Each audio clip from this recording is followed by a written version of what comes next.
പ്രൊഫസറാണ്. എല്ലാ വർഷവും സത്രത്തിലെ പ്രഭാഷണത്തിൽ എത്തിച്ചേരാറുണ്ട്. അദ്ദേഹത്തെ ആദരപൂർവ്വം ഈ വിഷയം അവതരിപ്പിക്കാനായിട്ട് സാദരം ക്ഷണിച്ചുകൊള്ളുന്നു.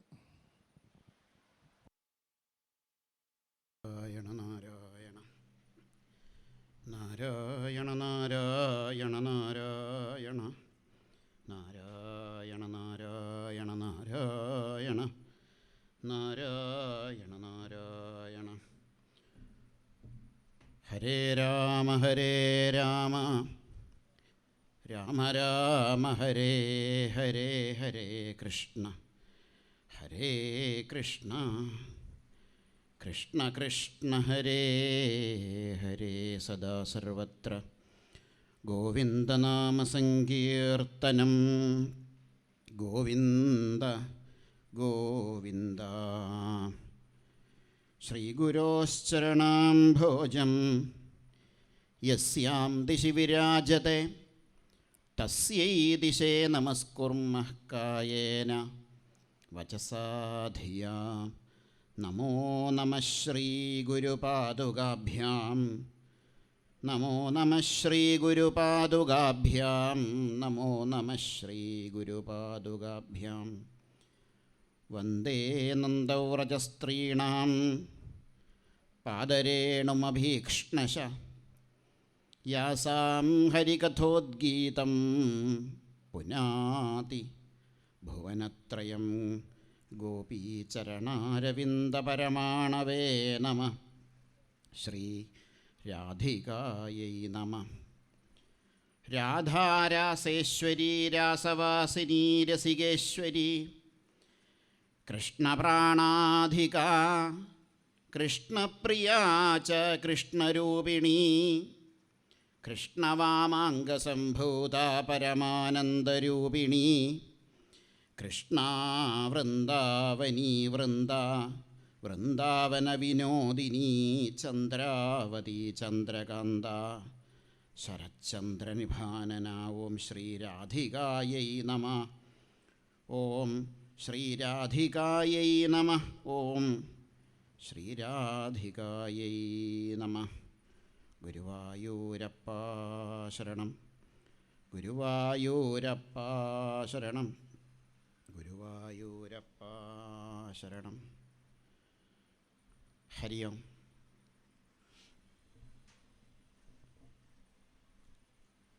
ശ്രീമദ് ഭാഗവത പുരാണത്തിലെ രണ്ടാമത്തെ സ്കന്ധമാണ് ഇവിടെ അനുസ്മരിച്ചു കൊണ്ടിരിക്കുന്നത്. ഒന്നാമത്തെ സ്കന്ധത്തിൽ പരീക്ഷിത്തിൻ്റെ ചോദ്യത്തിനുത്തരമായിട്ട് ശ്രീ ശുകബ്രഹ്മർഷി വ എന്ന മംഗളാക്ഷരത്തോടുകൂടി ആരംഭിച്ച രണ്ടാമത്തെ സ്കന്ധം വരീയാനേഷത്തെ പ്രശ്ന എന്നാണ് രണ്ടാമത്തെ സ്കന്ധം ആരംഭിക്കുന്നത്. അതുകൊണ്ട് തന്നെ രണ്ടാമത്തെ സ്കന്ധം ആരംഭിക്കുന്ന വകാരം മംഗളവാചിയാണ്. അതായത് എന്തോ ഒരു മംഗളത്തെ കാട്ടാൻ വേണ്ടിയാണ് ഈ രണ്ടാമത്തെ സ്കന്ധം ആരംഭിച്ചത്. അല്ലെങ്കിൽ പരീക്ഷിത്തിൻ്റെ ചോദ്യം തന്നെ മംഗളത്തിനുള്ളതാണ്, ലോകമംഗളത്തിനുള്ളതാണ്. ആ സ്കന്ധത്തിലാണ് കഴിഞ്ഞ പ്രഭാഷണ സമയത്ത് ആചാര്യൻ ഈ പ്രപഞ്ചത്തിൻ്റെ സൃഷ്ടി സ്ഥിതി സംഹാര ലീലകളെക്കുറിച്ച് സംശയം ഉന്നയിച്ചത്. ആ സമയത്താണ് ശ്രീ ശുകബ്രഹ്മർഷി ഉത്തരം പറയാൻ തുടങ്ങുന്നതിന് മുമ്പ് ശുകസാരസ്വതം ജപിച്ചത്. അതാണ് കഴിഞ്ഞ പ്രഭാഷണ സമയത്ത് കേട്ടത്. അതിൻ്റെ അവസാനം ആചാര്യൻ സമർപ്പിക്കുമ്പോൾ പറഞ്ഞത്, പണ്ട് നാരദ മഹർഷി ഇതേ ചോദ്യം ബ്രഹ്മദേവനോട് ചോദിക്കേണ്ടായിട്ടുണ്ട്.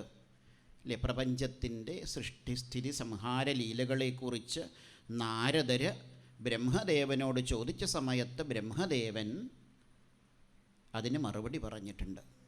ഇതാണ് അദ്ദേഹം അവസാനം നമുക്ക് അടുത്ത അധ്യായത്തിലേക്ക് കയറാനുള്ള ഒരു പടി അദ്ദേഹം തന്നു കഴിഞ്ഞു. അപ്പോൾ എന്താണ് ഈ ബ്രഹ്മനാരദ സംവാദത്തിൻ്റെ പ്രാധാന്യം. ശ്രീമദ് ഭാഗവതം എന്ന് പറയുന്നത് സർവവേദാന്തസാരമാണ്, അല്ലെങ്കിൽ സർവവേദസാരമാണ്. ശ്രീമദ് ഭാഗവതം അധ്യയനം ചെയ്യാൻ സാധിച്ചിട്ടുണ്ടെങ്കിൽ വേദമന്ത്രങ്ങളെയും വേദാന്ത തത്വങ്ങളെയും നമുക്ക് വേണ്ട രീതിയിൽ മനസ്സിലാക്കാൻ സാധിക്കണു. അതൊക്കെ ഭാഗവത മാഹാത്മ്യത്തിൽ പറഞ്ഞു കഴിഞ്ഞിട്ടുണ്ട്. സർവവേദാന്തസാരം ഹി ശ്രീമദ് ഭാഗവതം. അപ്പോൾ ഈ സമയത്തത് പറയാൻ എന്താ കാരണം എന്ന് ചോദിച്ചാൽ, ഈ രണ്ടാമത്തെ സ്കന്ധത്തിന് വളരെയധികം പ്രാധാന്യമുണ്ട്. കാരണം ഇനി 5 മുതൽ 9 വരെയുള്ള അധ്യായങ്ങൾ,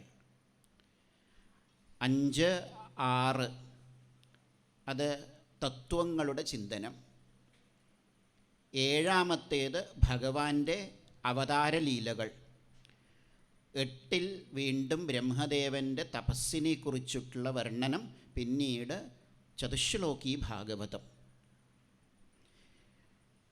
ശ്രീമദ് ഭാഗവതത്തിലെ ഈ ഇത്രയും അധ്യായങ്ങൾ, അതായത് 5, 6, 7, 8, 9, ഈ 9 അധ്യായങ്ങൾ, അതായത് 5 അധ്യായങ്ങളെ കൊണ്ട് 2 വേദമന്ത്രങ്ങളെ മുഴുവനായിട്ടും നമുക്ക് പഠിക്കാൻ സാധിക്കും.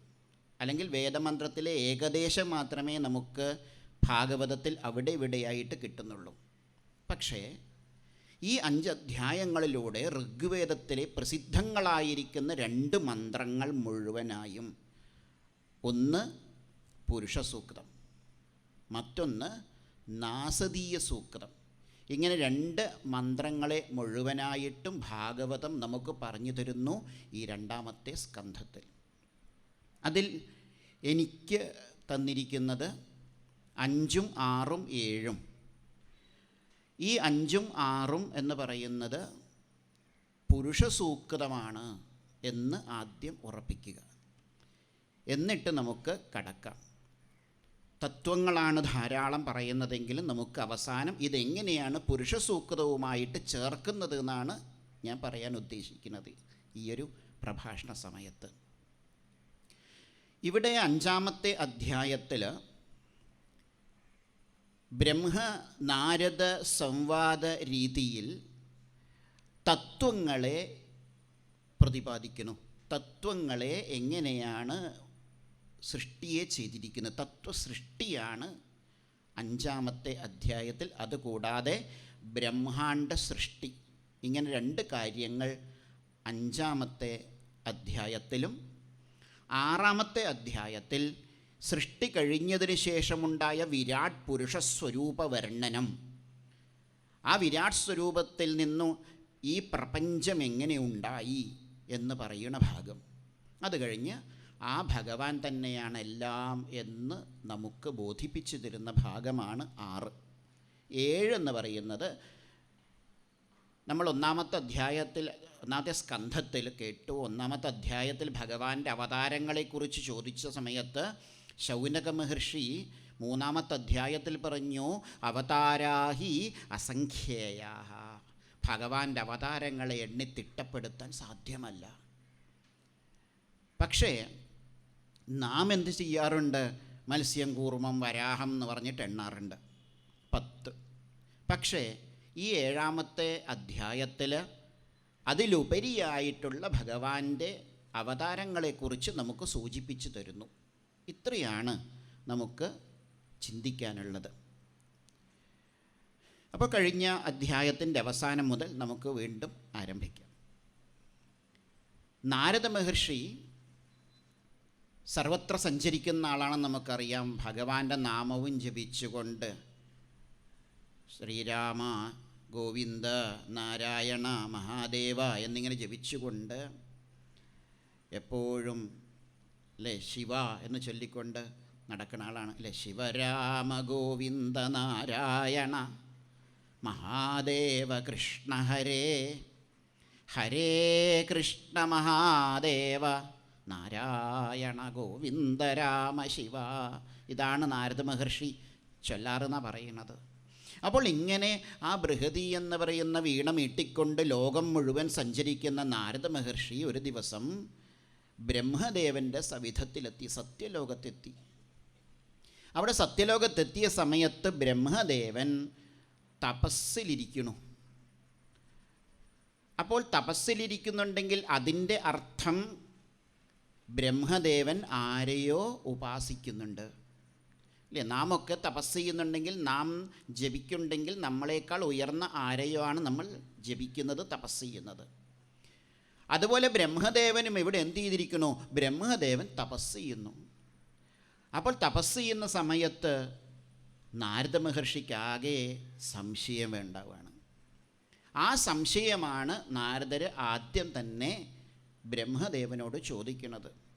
ദേവദേവ നമസ്തേസ്തു ഭൂതഭാവന പൂർവജ തദ്വിജാനീഹി അജ്ഞാനം ആത്മതത്വനിദർശനം യദ്രൂപം യദധിഷ്ഠാനം യതസൃഷ്ടമിദം പ്രഭോ യത്സംസ്ഥം യത്പരം യച്ച തത്തത്വം വദ തത്വത സർവം ഹ്യേതദ്ഭവാൻ വേദ ഭൂതഭവ്യഭവത് പ്രഭു കരാമലകവദ്വിശ്വം വിജ്ഞാനാവസിതം തവ യദ്വിജ്ഞാനോ യദാധാരോ യത്പരസ്ത്വം യദാത്മക ഏകസൃജസി ഭൂതാനി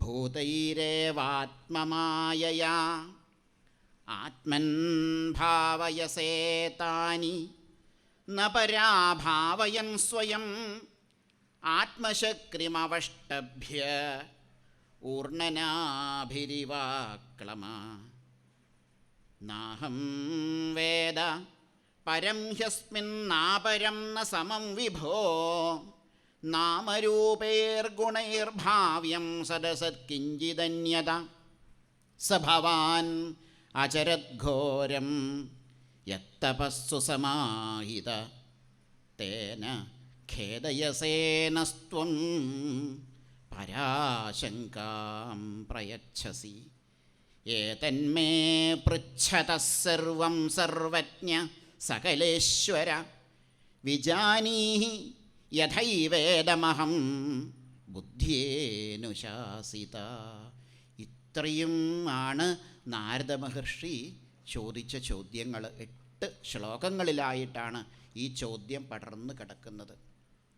അതിൽ 7ാമത്തെ ശ്ലോകത്തിൽ കാണാം സ ഭവാൻ അചരദ്ഘോരം യത്തപസ്സു സമാഹിതഃ. അല്ലയോ ബ്രഹ്മദേവ, ഭവാൻ അവിടുന്ന് എങ്ങനെയുള്ളതാണെന്നാണ് ബാക്കി 6 ശ്ലോകത്തിൽ. അങ്ങനെയുള്ള അവിടുന്ന് പോലും എന്ത് ചെയ്യുന്നു? സുസമാഹിതഃ, ഏകാഗ്രമായ ചിത്തത്തോടുകൂടി ദീർഘമായ തപസ്സിനെ ആചരിക്കുന്നല്ലോ.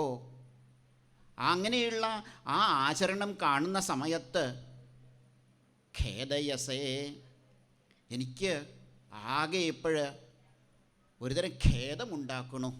കാരണം പരാശങ്കാം പ്രയച്ഛസി, എനിക്ക് ഒരു വലിയ ശങ്കയെ, ഒരു സംശയത്തെ അവിടുന്ന് ഉണ്ടാക്കിയിരിക്കുന്നു. എന്താ സംശയം? പരാശങ്കാം, അവിടത്തേക്കും ഉപരിയായിട്ട് മറ്റൊരു ഈശ്വരനുണ്ടോ? ഞാൻ അത്ഭുതപ്പെടുകയാണ്. കാരണം അവിടുന്ന് ആരാണ്? അവിടുന്നാണ് സൃഷ്ടികർത്താവ്. അപ്പോൾ ഈ സൃഷ്ടികർത്താവായിരിക്കുന്ന അവിടുന്ന് പോലും തപസ്സനുഷ്ഠിക്കുന്നുണ്ടെങ്കിൽ എനിക്ക് ആകെ സംശയമുണ്ട് ഇപ്പോഴ്. കാരണം അവിടത്തേക്കും ഉപരി ഒരു ഈശ്വരനുണ്ടെന്നാണോ അതിൻ്റെ അർത്ഥം ബ്രഹ്മദേവ? അതിലേക്ക് എത്താനുള്ള മാർഗമാണ് ബാക്കി 6 ശ്ലോകങ്ങളിലൂടെ നമുക്ക് ഭാഗവതം തന്നത്. ദേവദേവ നമസ്തേസ്തു ഭൂതപാവന പൂർവജ. പൂർവജ എന്നാണ് വിളിച്ചത്, ആദ്യം ജനിച്ചവനെ. ഭൂതഭാവന, ഭൂതഭാവന സർവചരാചരങ്ങളുടെയും സൃഷ്ടികർത്താവേ, ഈ ലോകത്തെ മുഴുവൻ സൃഷ്ടിച്ചത് അവിടുന്നാണെന്നാണ് ഞാൻ അറിഞ്ഞത്. അപ്പോൾ അങ്ങനെയുള്ള സൃഷ്ടികർത്താവേ, അവിടത്തേക്ക് നമസ്കാരം. ദേവദേവ നമസ്തേ അസ്തു. അല്ലയോ ദേവദേവ, അവിടത്തേക്ക് നമസ്കാരം. ഇപ്പോൾ ഞാൻ ആഗ്രഹിക്കുന്നത് എന്താണ്? തദ്വിജാനീഹി യജ്ഞാനം ആത്മതത്വനിദർശനം. ആത്മതത്വനിദർശനം ജ്ഞാനം, ആത്മജ്ഞാനം പൂർണ്ണമായും ലഭിക്കണം എനിക്കിനി അതേ ആഗ്രഹമുള്ളൂ. ജ്ഞാനലാഭമാണ് എൻ്റെ ആഗ്രഹം. ആ ആത്മജ്ഞാനം ലഭിക്കാനായിട്ടുള്ളതെന്തോ അതറിയാൻ ഞാൻ ആഗ്രഹിക്കുന്നു. കാരണം അവിടുന്ന് തപസ് ചെയ്യുമ്പോൾ അവിടത്തേക്കും ഉപരി ഒരാളുണ്ട്. അതാരാ? അറിയില്ല ഭഗവാനെ. അപ്പോൾ അതെനിക്ക് പറഞ്ഞു തരണം. കാരണം യദ്രൂപം യദധിഷ്ഠാനം യത സൃഷ്ടമിദം പ്രഭോ. ഈ കാണുന്ന പ്രപഞ്ചം, ഈ ഭാഗവതത്തിലും നാരായണീയത്തിലൊക്കെ പ്രത്യേകതയുണ്ട്. അവിടെയുള്ള ഓരോ പദത്തിനും പ്രത്യേക അർത്ഥം ഉണ്ടാവും. ഇവിടെ ഇതം എന്ന ശബ്ദമാണ് പ്രയോഗിച്ചത്. കാരണം ഇതെന്ന് പറഞ്ഞാൽ ഇത് എന്നാണ് അർത്ഥം. സംസ്കൃതത്തിൽ ഏതത് എന്നൊരർത്ഥ ശബ്ദമുണ്ട്, ഇത് എന്ന് പറയാൻ. ഇതം എന്ന ശബ്ദവും ഇത് എന്ന് പറയാം, ഏതത് എന്ന ശബ്ദം കൊണ്ടും ഇത് എന്ന് പറയാം. പക്ഷേ ഇവിടെ ഇതം എന്ന് വ്യാസൻ പ്രയോഗിച്ചത് എന്തിന്? വൈയാകരണന്മാർ പറയും, സംസ്കൃത വ്യാകരണക്കാർ പറയും, ഇതമഹ പ്രത്യക്ഷഗതം.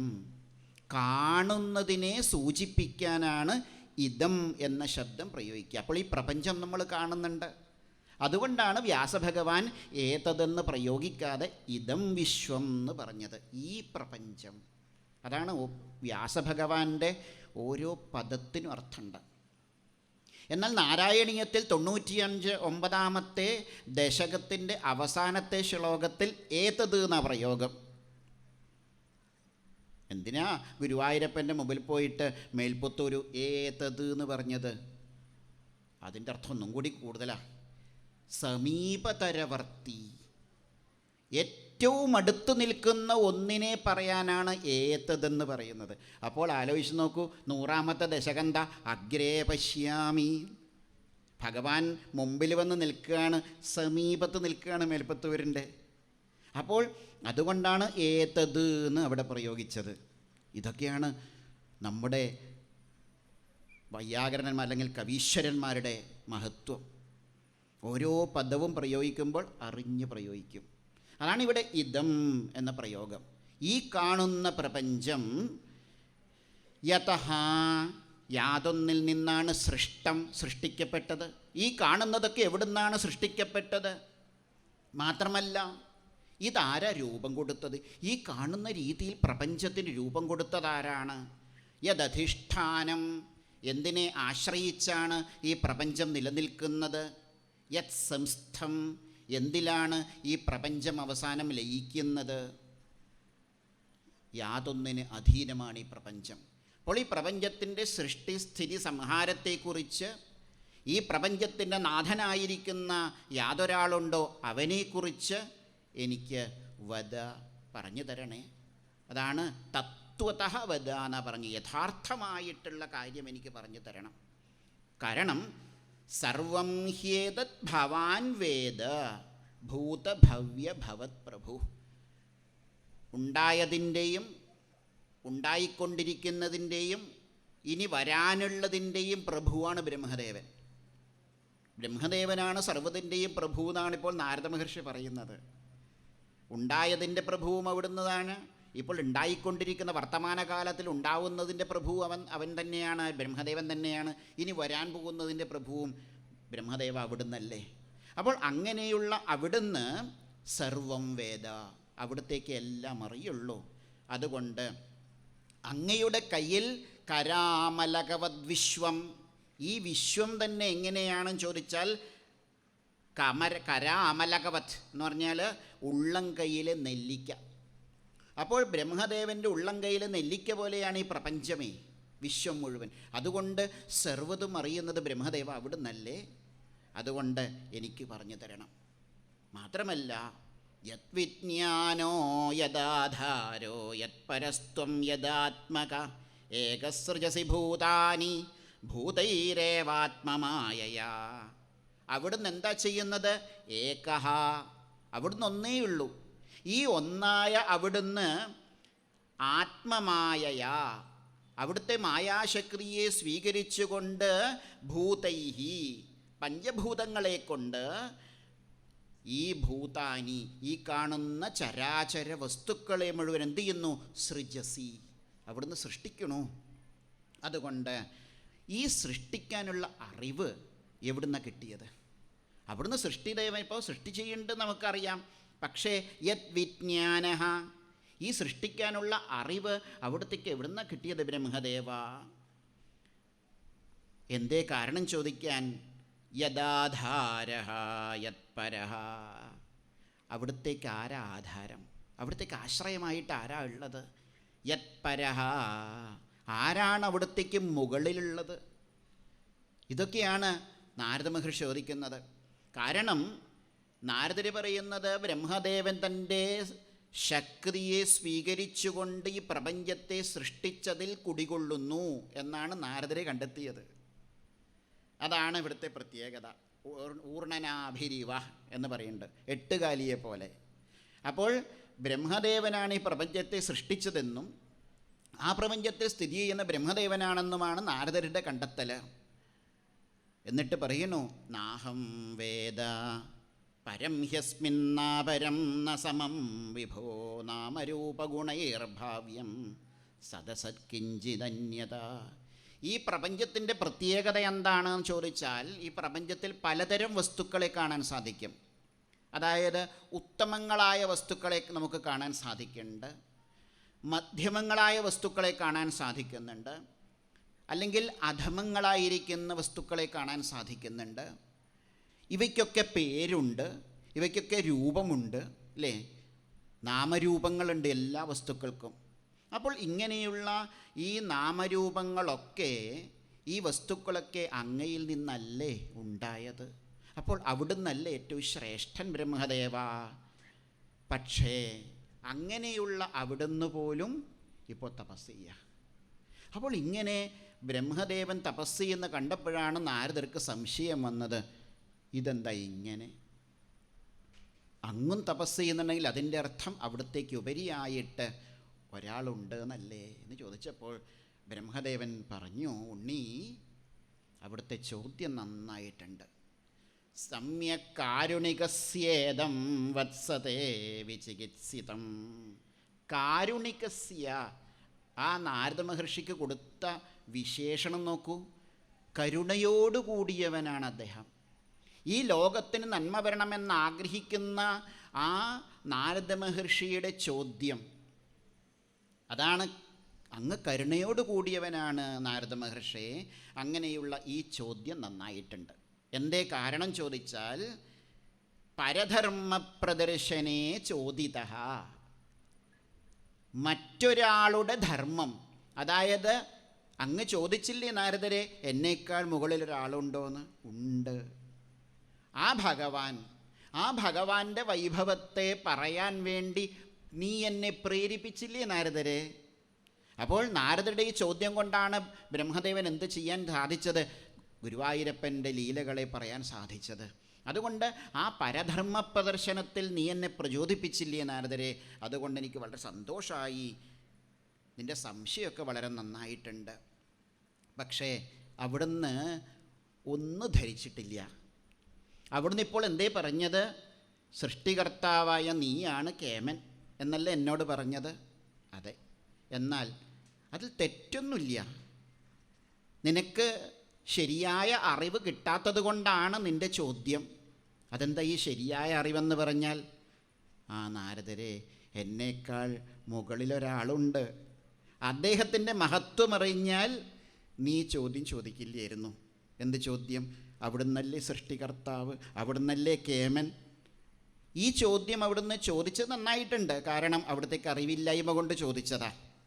പക്ഷേ എന്നേക്കാൾ മുകളിലൊരാളുണ്ട്, എന്നേക്കാൾ കേമനായിട്ട് ശ്രേഷ്ഠനായിട്ട് ഒരാളുണ്ട് എന്ന് അവിടുന്ന് മനസ്സിലാക്കണം.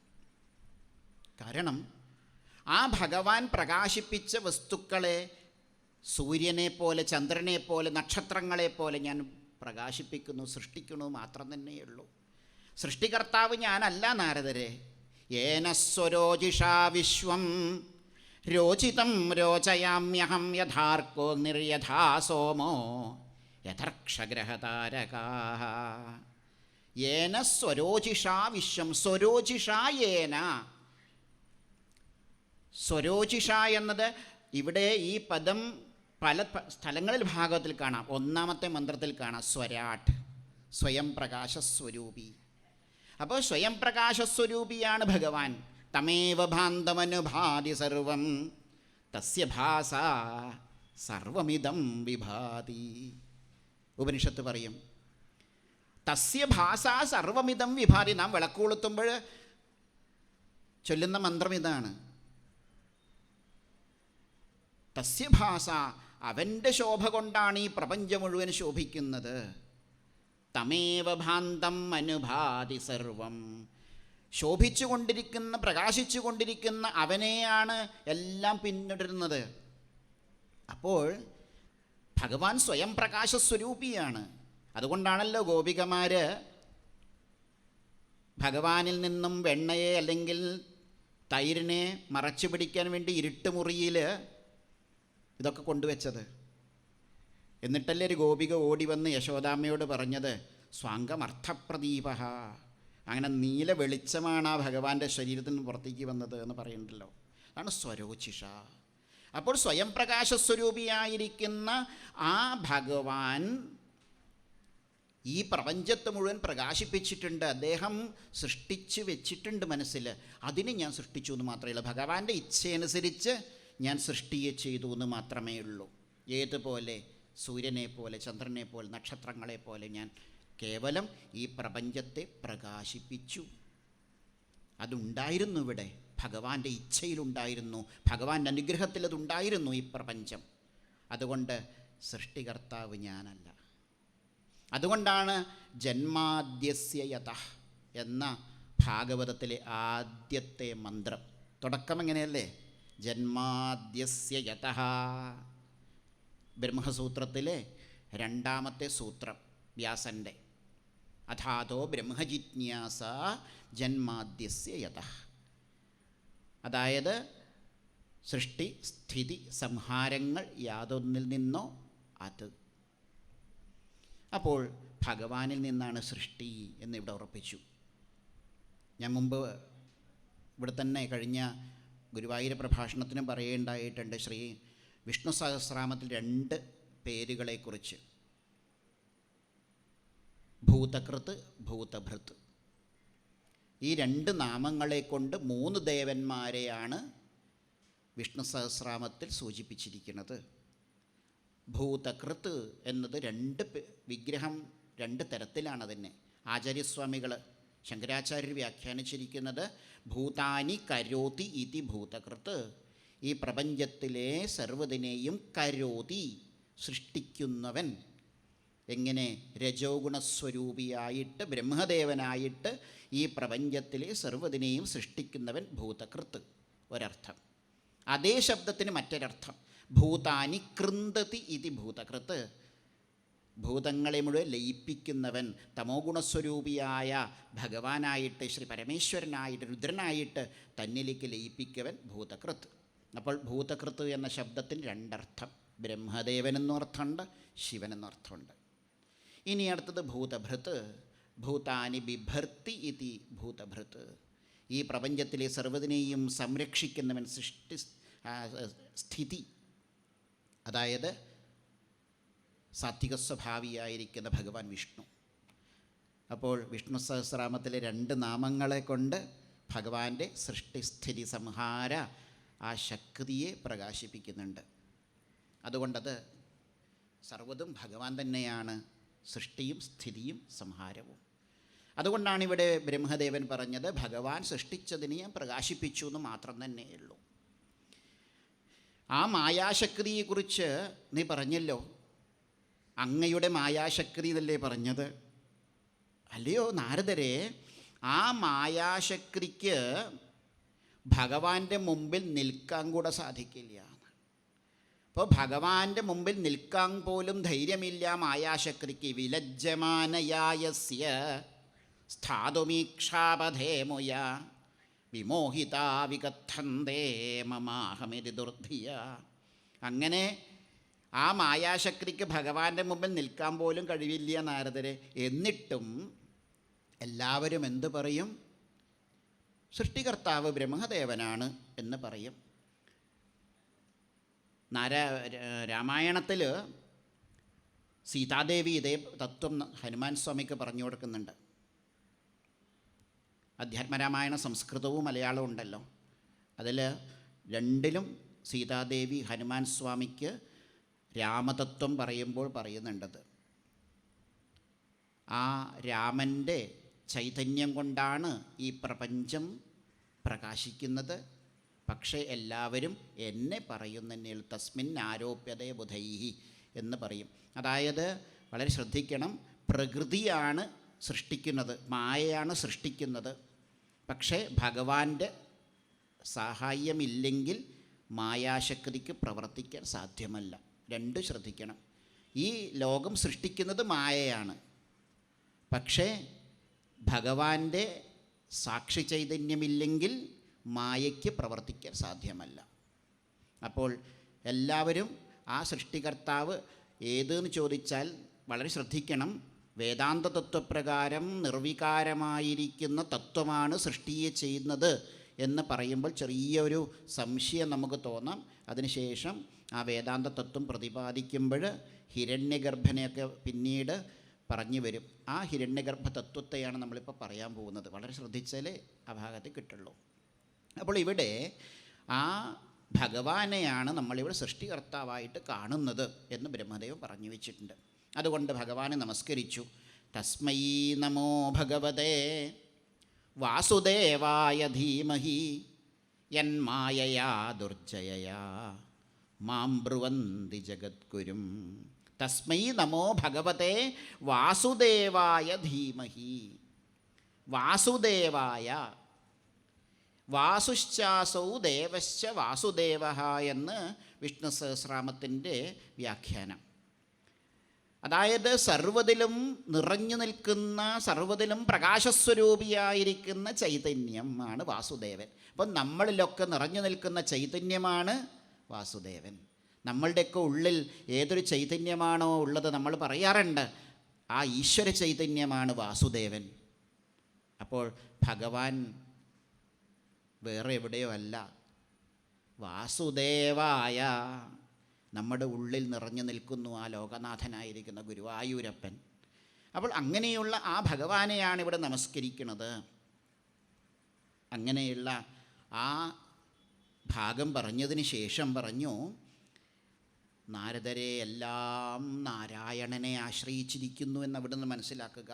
നാരായണ പരാവേദ ദേവാനാരായണങ്കജ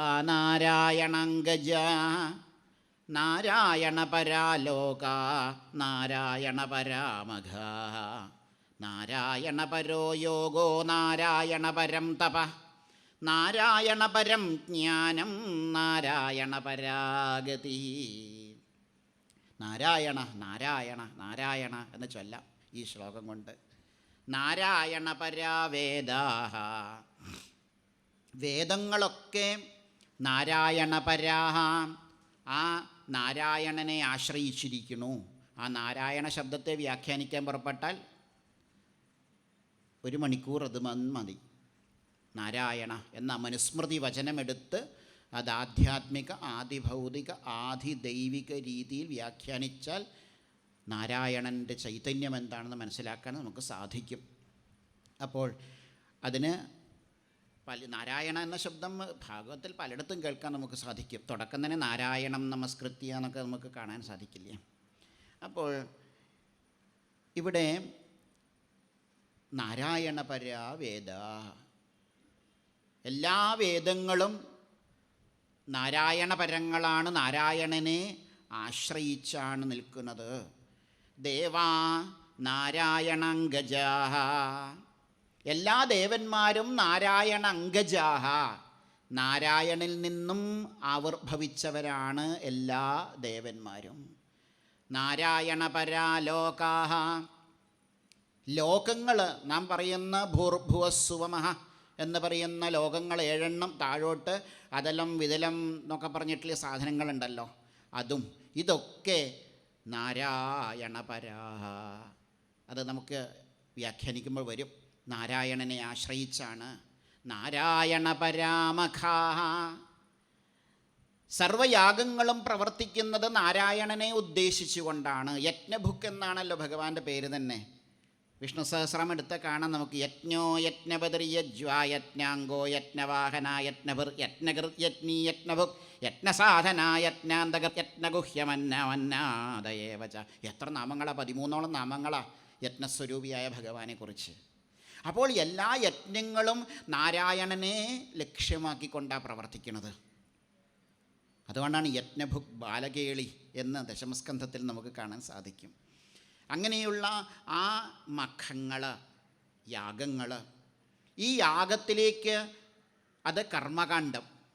ഇനി നാരായണപരോ യോഗോ നാരായണപരം തപഃ, യോഗം അതായത് നമ്മുടെ മനസ്സിൻ്റെ ഏകതാഭാവം, അതും നാരായണനെ ആശ്രയിച്ചാണ് ഇരിക്കുന്നത്. അതിൻ്റെ ബാക്കിയായിരിക്കുന്ന തപസ്സും നാരായണനെ ആശ്രയിച്ചാണ് ഇരിക്കുന്നത്. അവസാനം സായുജ്യവും നാരായണനെ ആശ്രയിച്ചാണ്. ആ നാരായണ പദത്തെ പ്രാപിക്കലാണ് നമ്മുടെയൊക്കെ ലക്ഷ്യമെന്ന് ഇതാ ബ്രഹ്മദേവൻ പറഞ്ഞു തരുന്നു. അതാണ് ഈ ശ്ലോകത്തിൻ്റെ, ഈ 2 ശ്ലോകത്തിൻ്റെ പ്രത്യേകത എന്ന് മനസ്സിലാക്കണം. അപ്പോൾ സർവ്വതും നാരായണന് അധീനമാണ്. ഇവിടെയൊക്കെ വേദതത്വം ഉണ്ട് കേട്ടോ. നാരായണ പരാവേദാഹ എന്ന പദം കൊണ്ട് ബ്രഹ്മസൂത്രത്തിൽ ശാസ്ത്രയോനിത്വാത് എന്ന് പറയുന്ന ഒരു വലിയ സൂത്രമുണ്ട്. ആ സൂത്രത്തെ വ്യാഖ്യാനിച്ചുകൊണ്ടാണ് ഈ നാരായണ പരാവേദ എന്ന ഭാഗത്തെ നമുക്ക് കാണേണ്ടതെന്നൊക്കെ നമുക്ക് ചിന്തിക്കണം. അപ്പോൾ സർവ്വതിൻ്റെ ഈ ഗതി എന്ന് പറയുന്നത് ആ നാരായണൻ തന്നെയാണ്. മഹാഭാരതത്തിൽ ഇതേപോലെ ഒരു ശ്ലോകം കാണാം. വ്യാസ ഭഗവാൻ തന്നെയാണ് മഹാഭാരതവും ഭാഗവതവും എഴുതിയതിന് ഉറപ്പ് കിട്ടണമെങ്കിൽ ഒരു ശ്ലോകം മഹാഭാരതത്തിൽ കാണാം. നാരായണ പരാവേദ യജ്ഞാ നാരായണാത്മകാഃ തപോ നാരായണം നാരായണപരം നാരായണപരാഗതി നാരായണപരം സത്യമൃതം നാരായണാത്മകം നാരായണപരോ ധർമ്മഃ പുനരാവർത്തി ദുർലഭ. മഹാഭാരതത്തിലെ ശാന്തി പർവ്വത്തിൽ പറഞ്ഞ വാക്യ നോക്കൂ, രണ്ടും തമ്മിലുള്ള ബന്ധം. അപ്പോൾ എല്ലായിടത്തും ആ നാരായണൻ എന്ന് പറയുന്ന ആ ചൈതന്യത്തെക്കുറിച്ച് പറഞ്ഞു വച്ചിരിക്കണു എന്ന് നമ്മൾ മനസ്സിലാക്കണം. അതിനുശേഷം നമ്മുടെ ഭാരതീയ ദർശനങ്ങളെന്ന് പറയുന്നത് ആത്മസ്വരൂപത്തെ ചിന്തിക്കുന്നതാണ്. നമുക്കറിയാം, ദർശനം എന്ന് പറഞ്ഞാൽ അത് തന്നെയാണല്ലോ. ദൃശ്യത്തെ അവബുദ്ധ്യത്തെ ആത്മതത്വം അനേന ഇതി ദർശനം. ആത്മതത്വ ചിന്തയാണ് ഭാരതീയ ദർശനങ്ങളുടെ പ്രത്യേകത. അത് സാഖ്യം, യോഗം, ന്യായം, വൈശേഷികം, പൂർവമീമാംസ, ഉത്തരമീമാംസ എന്നൊക്കെ പറഞ്ഞ് 6 നമുക്ക് തന്നു. അതിനുശേഷം പിന്നെയും ചിന്തിച്ചു ഈ 6 ഉള്ളൂ. അല്ല, അതിലപ്പുറത്ത് ദർശനങ്ങളുടെ എണ്ണം കൂടിയിട്ടുണ്ട്. പാശുപദം എന്നൊക്കെ പറഞ്ഞിട്ട് ധാരാളം ദർശനങ്ങൾ നമുക്കുണ്ട്. അതിൽ സാഖ്യദർശനം വളരെ പ്രധാനപ്പെട്ട ഒന്നാണ്. കപില മഹർഷി ഭഗവാന്റെ അവതാരം തന്നെയാണല്ലോ. ആ കപില മഹർഷിയുടെ സാഖ്യം 24 തത്വങ്ങളാണ് ഈ പ്രപഞ്ചത്തിൻ്റെ ആധാരം. അപ്പോൾ ഈ 24 തത്വങ്ങളെക്കുറിച്ച് നമുക്ക് പറഞ്ഞു തരിക എന്നതാണ് സാഖ്യം ചെയ്യുന്നത്. ഭഗവാൻ അതിൽ പുരുഷനായിട്ട് നിൽക്കുന്നു. അപ്പോൾ ആ ഒരു തത്വത്തെയാണ് ഇവിടെ ബ്രഹ്മദേവൻ നാരദർക്ക് പറഞ്ഞു കൊടുക്കുന്നത്. ആദ്യത്തെ ചിന്ത ഈ പ്രപഞ്ച സൃഷ്ടി എങ്ങനെയെന്നാണ്. അപ്പോൾ ഭഗവാൻ അല്ലെങ്കിൽ പുരുഷൻ ഗുണാതീതനാണെന്ന് നമുക്കറിയാം. ഒരു ഗുണത്തിനും അദ്ദേഹത്തെ സ്വാധീനിക്കാൻ സാധിച്ചിട്ടില്ല.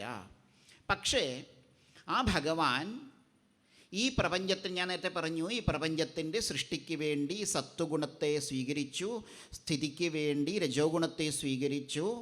സമീത, സത്വഗുണത്തെ സ്വീകരിച്ചുകൊണ്ട് വിഷ്ണുവായിട്ടും സ്ഥിതിക്ക് വേണ്ടി വന്നു, രജോ ഗുണത്തെ സ്വീകരിച്ചുകൊണ്ട് ബ്രഹ്മദേവനായിട്ട് സൃഷ്ടിയെ ചെയ്തു, തമോ ഗുണത്തെ സ്വീകരിച്ചുകൊണ്ട് അദ്ദേഹം സംഹാരത്തെ ചെയ്തു.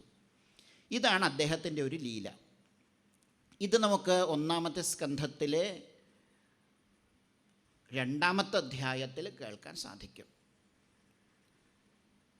അപ്പോൾ അങ്ങനെയുള്ള ആ ഭഗവാന്റെ ലീലയാണ് അവിടെ പറഞ്ഞു വച്ചിരിക്കുന്നത്. ഹരി വിരിഞ്ചി ഹരേതി സംജ്ഞാഹ എന്ന് 1-ാമത്തെ സ്കന്ധത്തിൽ കാണാം. ഹരി വിരിഞ്ചി ഹര, ഇത് ഭഗവാന്റെ ഒരു ലീലയാണെന്ന് പറഞ്ഞു വെച്ചു. ഇനി ഭഗവാൻ എങ്ങനെയുള്ളവനാണ്? മുക്തനാണ്.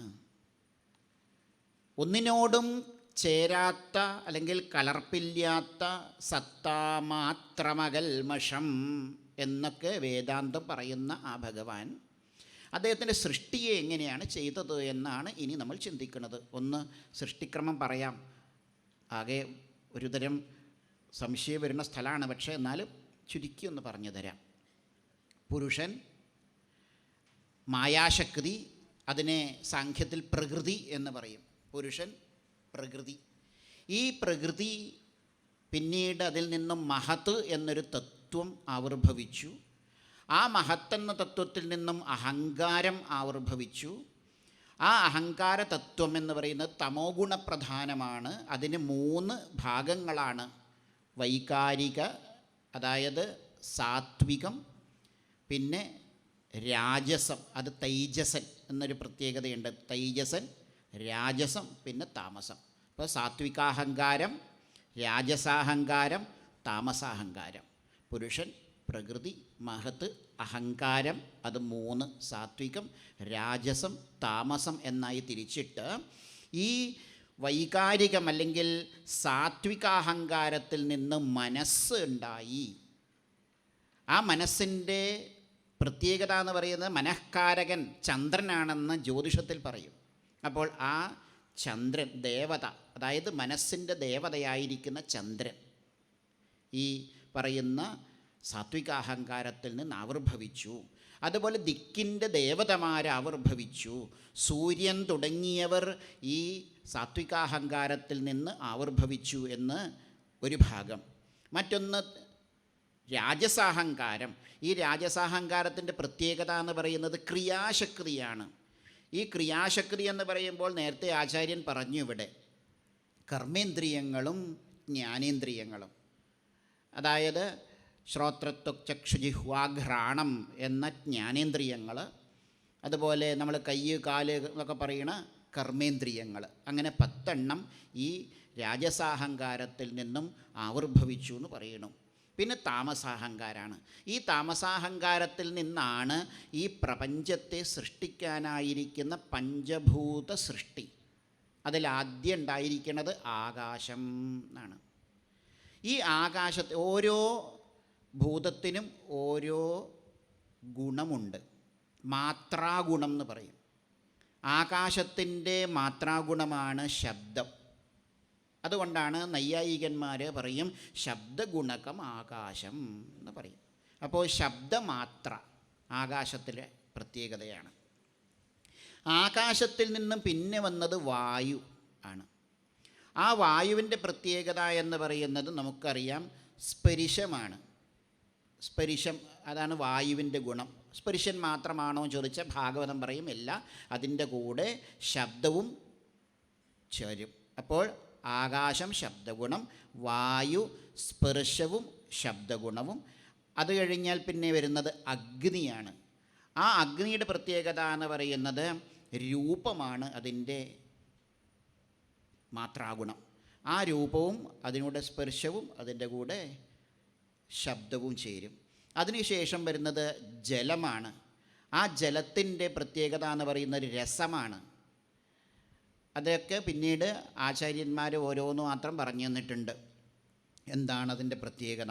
അങ്ങനെ ആ രസത്തിൻ്റെ തന്മാത്രയാണ് ഈ ജലത്തിലുള്ളത്. എന്നാൽ ജലത്തിൻ്റെ കൂടെ രസത്തിൻ്റെ കൂടെ മറ്റു ഗുണങ്ങളൊക്കെ വരും. രൂപം വരും, സ്പർശം വരും, അതുപോലെ ശബ്ദം വരും. അതിൽ നിന്നാണ് പൃഥ്വി എന്ന് പറയുന്ന ഈ ഭൂമി ആവിർഭവിച്ചിരിക്കുന്നത്. അതിൻ്റെ ഗുണം ഗന്ധമാണ്. അതാണ് ഗന്ധവതി പൃഥിവി എന്നൊക്കെ നമ്മൾ പറയണത്. ഗന്ധവത്വം പൃഥിവ്യാഹ ലക്ഷണം എന്നൊക്കെ നമ്മൾ സംസ്കൃതത്തിൽ പറയും. അപ്പോൾ അതിൻ്റെ കൂടെ ഗന്ധത്തിൻ്റെ കൂടെ മറ്റ് 4 ഗുണങ്ങളുണ്ടാവും. ഇങ്ങനെ സൃഷ്ടി. എന്നാൽ സംഹാരം എന്ന് പറയുന്നത് നേരെ ഇവിടുന്ന് തിരിച്ചു പോകും. പൃഥിവി ജലത്തിൽ ലയിക്കും, ജലം അഗ്നിയിൽ, അഗ്നി വായുവിൽ, വായു ആകാശത്തിൽ, ഇങ്ങനെ തിരിച്ചൊരു ലയവുമുണ്ട്. അപ്പോൾ ഈ രീതിയിലൊരു സൃഷ്ടിക്രമത്തെയാണ് ഇവിടെ പറഞ്ഞു വച്ചിരിക്കുന്നത്. അപ്പോൾ മനസ്സ് പറഞ്ഞു, പഞ്ചഭൂതങ്ങളെക്കുറിച്ച് പറഞ്ഞു. നേരത്തെ ആചാര്യൻ ഇവിടെ പറഞ്ഞതിൻ്റെ വിശദീകരണമാണ് ഇപ്പോൾ തരുന്നത്. ആചാര്യൻ അതിൽ ആ ഷോഡശാത്മക എന്ന് പറഞ്ഞപ്പോൾ ആചാര്യൻ അതൊക്കെ പറഞ്ഞു വെച്ചു. പക്ഷെ അതിനെ വിസ്തരിച്ച് ഭാഗവതം വീണ്ടും പറഞ്ഞു തരികയാണ്. മനസ്സ്, അതുപോലെ ഈ പറഞ്ഞ കർമ്മേന്ദ്രിയങ്ങൾ, ജ്ഞാനേന്ദ്രിയങ്ങൾ, അതുകൂടാതെ ഈ പറഞ്ഞ ഭൂതങ്ങൾ. പക്ഷേ ഒരു പ്രശ്നം ഉണ്ടായി. എല്ലാം വേറെ വേറെ വേറെ നിൽക്കുക. ഇപ്പോഴ് സൃഷ്ടി നടക്കണില്ല. കാരണം ഓരോന്നും വേറെ വേറെ നിന്നാൽ എങ്ങനെയാണ് സൃഷ്ടി നടക്കുക? അങ്ങനെ ബ്രഹ്മദേവൻ എന്താ വേണ്ടതെന്ന് ധ്യാനിച്ചു എന്നാണ്.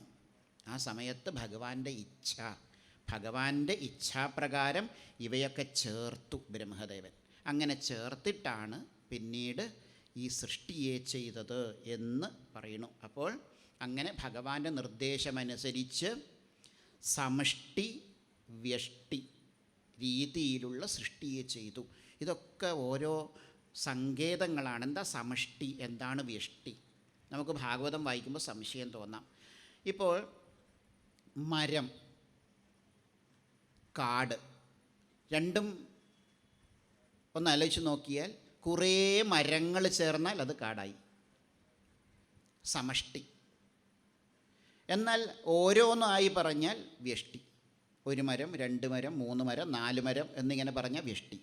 ഈ മരങ്ങളെയൊക്കെ കൂടി കാട് എന്ന് പറഞ്ഞാൽ സമഷ്ടി. അതുപോലെ ഈ പ്രപഞ്ചത്തിൻ്റെ ഒരു സമഷ്ടി ചൈതന്യമുണ്ട്. നമ്മളതിന് ഹിരണ്യഗർഭൻ എന്നൊക്കെ പറയും. പിന്നെ വ്യഷ്ടി നമ്മൾ ഓരോന്നും വ്യഷ്ടിയാണ്. അപ്പോൾ നമ്മളുടെയൊക്കെ ആ ഒരു ചൈതന്യത്തെക്കുറിച്ച് ഇവിടെ പറഞ്ഞു വെച്ചു. അങ്ങനെ ഈ ചൈതന്യം, അതായത് ഇപ്പോൾ പറഞ്ഞ ഈ ചൈതന്യത്തെ ഒന്നും കൂടി പറയാണ്, ഈ എല്ലാ തരത്തിലുള്ള തത്വങ്ങളെയും ചേർത്ത് വെച്ചു ബ്രഹ്മദേവൻ. അങ്ങനെ ചേർത്ത് വെച്ചപ്പോൾ തദണ്ഡം അഭവത് ഹൈമം, മനുസ്മൃതിയിൽ പറയും, ഒരു അണ്ഡത്തിൻ്റെ രൂപത്തിലായി. അങ്ങനെ അണ്ഡത്തിൻ്റെ രൂപത്തിലായാൽ മാത്രം മതിയോ എന്ന് ചോദിച്ചാൽ പോരാ, അതിൽ ജീവൻ വേണ്ടേ, ചൈതന്യം വേണ്ടേ? ഇപ്പോൾ ഭഗവാൻ അതിൽ ജീവചൈതന്യമായിട്ട് പ്രവേശിച്ചു. ആ അണ്ഡത്തിലേക്ക് ഭഗവാൻ ജീവചൈതന്യമായിട്ട് പ്രവേശിച്ചപ്പോഴാണ് അതിന് ജീവനുണ്ടായത്. അതാണ് പിന്നീട് ഭേദിച്ചിട്ട് പലതായി മാറിയത്. അതാണ് ഹിരണ്യഗർഭ സൃഷ്ടി, വിരാട് സൃഷ്ടി എന്ന് പറയും. ഇതൊക്കെ തന്ത്രശാസ്ത്രവുമായിട്ട് ബന്ധപ്പെടുത്താൻ സാധിക്കും. അപ്പോൾ ഇങ്ങനെ ഒരു അണ്ഡമുണ്ടായെന്നും ആ അണ്ഡം ഭേദിച്ച് ഒരു പുരുഷൻ പുറത്തേക്ക് വന്നു. ആ പുരുഷനെയാണ് നമ്മൾ ഇവിടെ ഹിരണ്യഗർഭൻ, അതായത് സമഷ്ടി ചൈതന്യം. ഈ പ്രപഞ്ചത്തിൻ്റെ സമഷ്ടി ആരാണെന്ന് ചോദിച്ചാൽ അത് ഹിരണ്യഗർഭനാണ് എന്ന് ഇവിടെ പറഞ്ഞു വച്ചിരിക്കുന്നു. അത് ഭാഗവതത്തിൽ നമുക്ക് 5-ാമത്തെ അധ്യായത്തിൽ 35-ാമത്തെ ശ്ലോകത്തിൽ കാണാം. സ ഏവ പുരുഷഃ തസ്മാദണ്ഡം നിർഭിദ്യ നിർഗതഃ സഹസ്രോർവംഘ്രിബാഹ്വക്ഷഃ സഹസ്രാനന ശീർഷവാൻ. അങ്ങനെ ആ ഹിരണ്യഗർഭനായിരിക്കുന്ന പുരുഷൻ അണ്ഡത്തെ ഭേദിച്ച് പുറത്തേക്ക് വന്നു. ആദ്യം സൃഷ്ടിയുടെ ഓരോരോ തത്വത്തെക്കുറിച്ച് പറഞ്ഞു, മനസ്സ് പറഞ്ഞു, അതിനുശേഷം ജ്ഞാനേന്ദ്രിയങ്ങൾ, കർമ്മേന്ദ്രിയങ്ങൾ, പഞ്ചഭൂതങ്ങൾ, ഇതൊക്കെ ഉണ്ടായി. പക്ഷേ അതിലൊക്കെ ചേർത്ത് വെച്ചു. പിന്നീട് ചേർത്ത് വെച്ച് അതൊരു മുട്ടയുടെ അണ്ഡത്തിൻ്റെ രൂപമായി മാറി. അതിൽ ഭഗവാന്റെ ചൈതന്യം പ്രവേശിച്ച് ആ അണ്ഡം അങ്ങോട്ട് പിളർന്ന് അതിൽ നിന്നും ആ ഹിരണ്യഗർഭൻ എന്ന് പറയുന്ന ഭഗവത് രൂപമുണ്ടായി. ആ ഹിരണ്യഗർഭൻ്റെ അവസ്ഥ എന്താ ചോദിച്ചാൽ സഹസ്രോർവംഘ്രി ബാഹ്വക്ഷഃ സഹസ്രാനന ശീർഷവാൻ. ആയിരക്കണക്കിന് ഉരുക്കൾ, തുടകൾ ആയിരക്കണക്കിന് കാലുകൾ, ആയിരക്കണക്കിന് കൈകൾ, ആയിരക്കണക്കിന് കണ്ണുകൾ എന്ന് പറഞ്ഞാൽ നമ്മളൊക്കെ അതിലുണ്ട് എന്നർത്ഥം. ആ സമഷ്ടിയിൽ വ്യഷ്ടികളായ നാം ഓരോരുത്തരും ഉണ്ട് എന്ന് അതിൻ്റെ അർത്ഥം. അല്ലാണ്ട് അടുത്ത ചോദ്യം, അങ്ങനെ 1000 കണ്ണുണ്ടാവുമോ, 1000 ചെവി ഉണ്ടാവുമോ ഒരാൾക്ക് എന്നൊക്കെയാണ് ചോദിക്കുക. അതിൻ്റെ അർത്ഥം എന്ന് പറയുന്നത് ആ സമഷ്ടി ഇപ്പോൾ ഒരു 100 മരങ്ങൾ ചേർന്നിട്ടൊരു കാടായാൽ ആ കാട്ടിൽ 100 മരങ്ങളുണ്ടല്ലോ. കാട് എന്നാണ് പേരെങ്കിലും എണ്ണ 1, 2, 3. അതുപോലെ ആ ഹിരണ്യഗർഭ ചൈതന്യത്തിൽ നാം ഓരോരുത്തനും ഉണ്ട്. അതിനാണ് ഇവിടെ വ്യാസഭഗവാൻ പറഞ്ഞു വെച്ചത് സഹസ്രോർവങ്കി ബാഹുവക്ഷ സഹസ്രാന ശീർഷവാൻ. അത് തന്നെയല്ലേ പുരുഷസൂക്തം തുടക്കുന്നത്? സഹസ്രശീർഷ പുരുഷ സഹസ്രാക്ഷ സഹസ്രപാദ. നോക്കൂ, ഈ അതായത് 35-ാമത്തെ ശ്ലോകം എന്ന് പറയുന്നത് നമുക്ക് ഈ പുരുഷസൂക്തത്തിലെ 1-ാമത്തെ വരി. ഇനി അങ്ങോട്ട് പുരുഷസൂക്തം പറയാൻ പോവുകയാണ്. അപ്പോൾ സയേവ പുരുഷസ്തസ്മാദണ്ഡം നിർഭിദ്യ നിർഗത സഹസ്രവങ്കി ബാഹുവക്ഷ സഹസ്രാനന ശീർഷവാൻ. അങ്ങനെ ആയിരക്കണക്കിന് ഊരുക്കളും കാലുകളും കൈകളും കണ്ണുകളുമുള്ള ഒരു പുരുഷൻ ആവിർഭവിച്ചു. അതാണ് ഹിരണ്യഗർഭൻ എന്ന് പറയുന്ന ചൈതന്യം. അപ്പോൾ അങ്ങനെയുള്ള ആ ചൈതന്യത്തെ പറഞ്ഞതിന് ശേഷം അദ്ദേഹത്തിൻ്റെ അവയവങ്ങളെക്കുറിച്ച് പറഞ്ഞു. യസ്യേഹാവയവൈർലോകാൻ കൽപ്പയന്തി മനീഷിണഃ കട്യാദിഭിരസപ്തസപ്തോർധ്വം ജഗനാദിഭി. അങ്ങനെ ഈ ലോകം മുഴുവൻ ആ ഹിരണ്യഗർഭനിൽ നിന്നും ആവിർഭവിച്ചു. അതിപ്പോൾ പറയും എങ്ങനെയാണെന്ന് ഇവിടെ പറഞ്ഞു തരും. അതിനുശേഷം പറയുന്നു, പുരുഷസ്യ മുഖം ബ്രഹ്മക്ഷത്രമേതസ്യ ബാഹവഃ ഊർവോർവൈശ്യോ ഭഗവതപദ്ഭ്യാം ശൂദ്രോഭ്യജായത. പുരുഷസൂക്തത്തിലെ 12-ാമത്തെ മന്ത്രം. ബ്രാഹ്മണോസ്യ മുഖമാസീൽ ബാഹൂരാജന്യഃ കൃത ഊരോ തദസ്യ യദ്വൈശ്യപദ്ഭ്യാം ശൂദ്രോഭ്യജായത. നോക്കൂ, ഇവിടെയും പുരുഷസ്യ മുഖം ബ്രഹ്മക്ഷത്രമേതസ്യ ബാഹവഃ ഊർവോർവൈശ്യോ ഭഗവതപദ്ഭ്യാം ശൂദ്രോഭ്യജായത. ഇതാ പുരുഷസൂക്തത്തിലേക്ക് ബന്ധിപ്പിച്ചു നോക്കിക്കോളൂ ഇതിനെ. അങ്ങനെ ആ ഗുണകർമ്മ വിഭാഗശ എന്ന ഗീതയിൽ പറയുന്ന ചാതുർവർണ്ണ്യങ്ങളുടെ ഉത്പത്തിയും പറഞ്ഞു വച്ചു. ഭഗവാന്റെ അവയവത്തിൽ നിന്നാണ് ഈ 4 വർണ്ണങ്ങളുണ്ടായത്. അവിടെ ഒക്കെ ഭഗവാന്റെ അവയവം തന്നെ. അതിൽ വേർതിരിവൊന്നും പണ്ട് കാലത്തില്ലായിരുന്നു എന്ന് വേണമെങ്കിൽ പറയാം. എന്നിട്ട് പറഞ്ഞു, ഭഗവാനിൽ എങ്ങനെയാണ് ഈ ലോകം കൽപ്പിച്ചത്.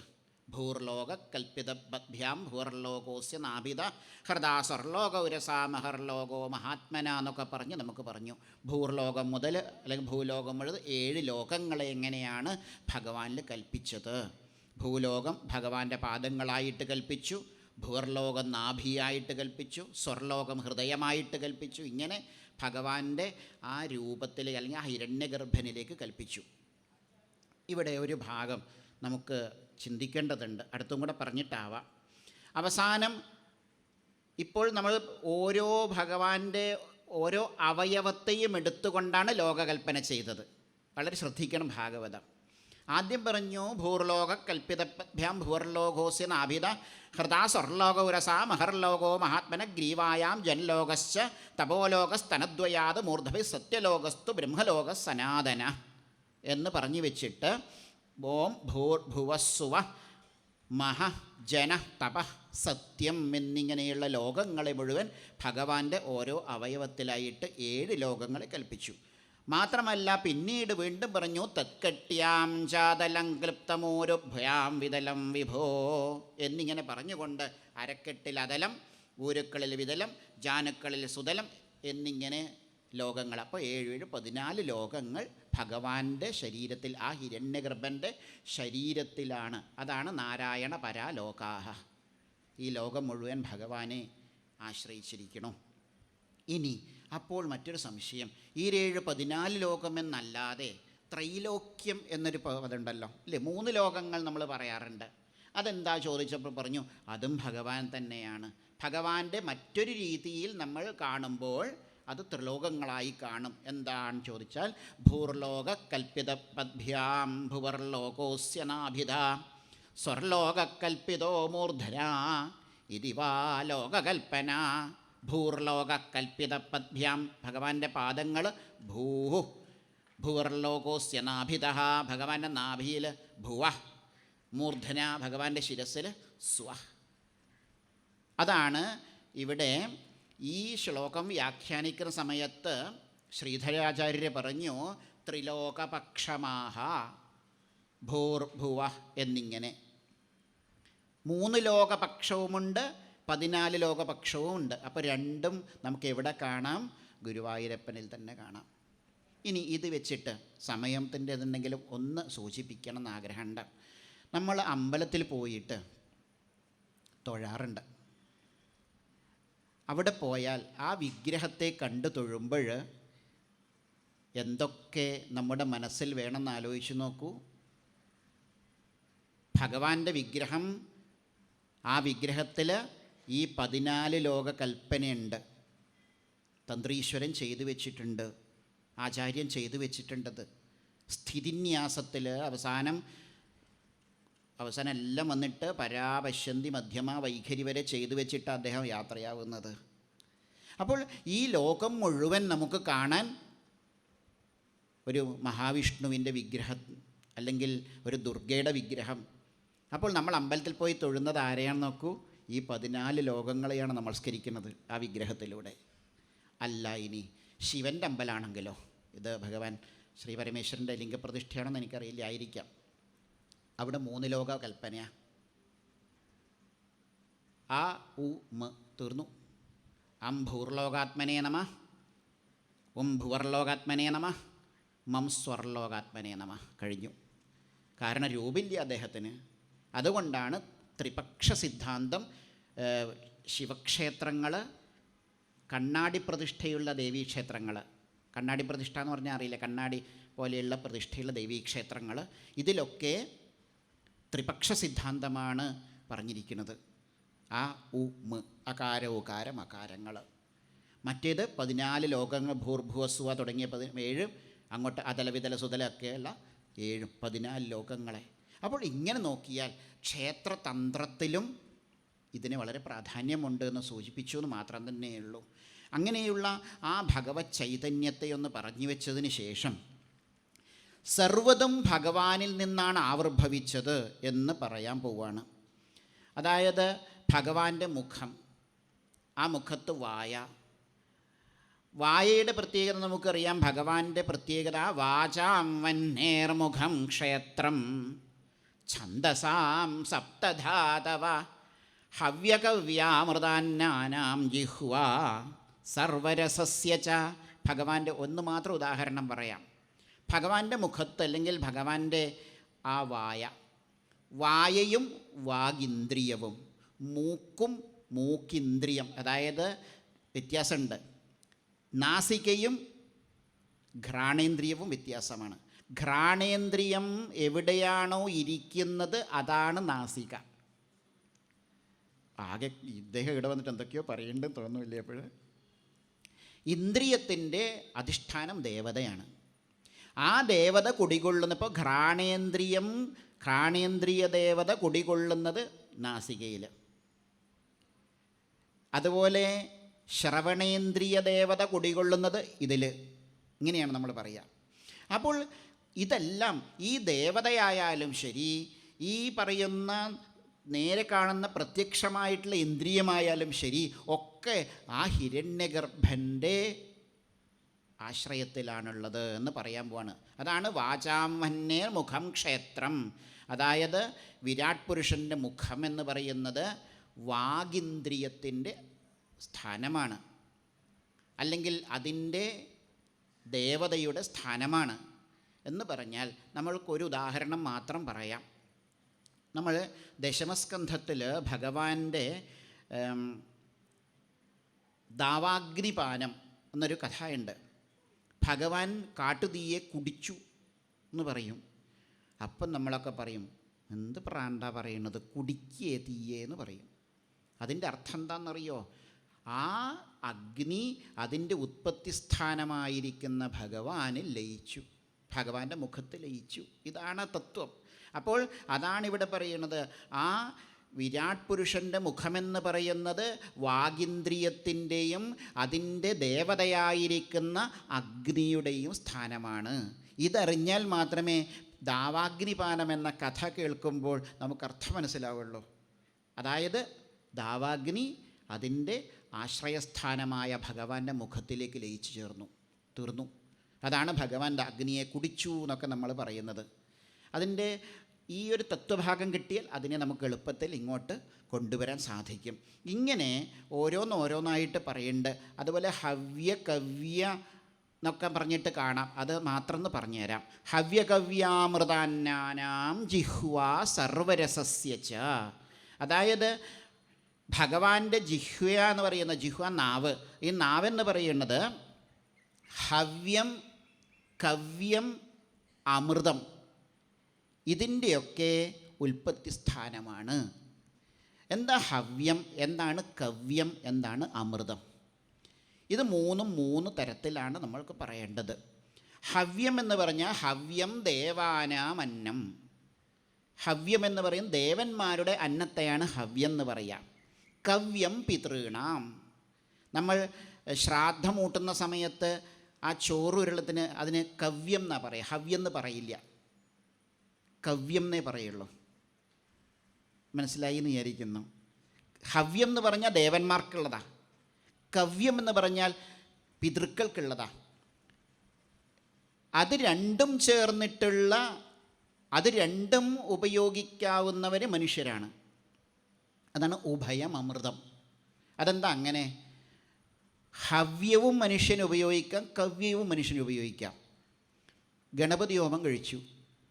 ഗണപതി ഹോമം കഴിച്ചാൽ അതിൽ ഭഗവാന് കൊടുത്ത ശേഷം നമുക്ക് തരാറില്ലേ? അത് ഹവ്യമല്ലേ? പ്രസാദാണ് ഹവ്യം. ശ്രാദ്ധമൂട്ടിക്കഴിഞ്ഞാൽ നമ്മൾ അവസാനം ആ ശ്രാദ്ധമൂട്ടിയ ആ ചോറ് കഴിക്കാറുണ്ട്.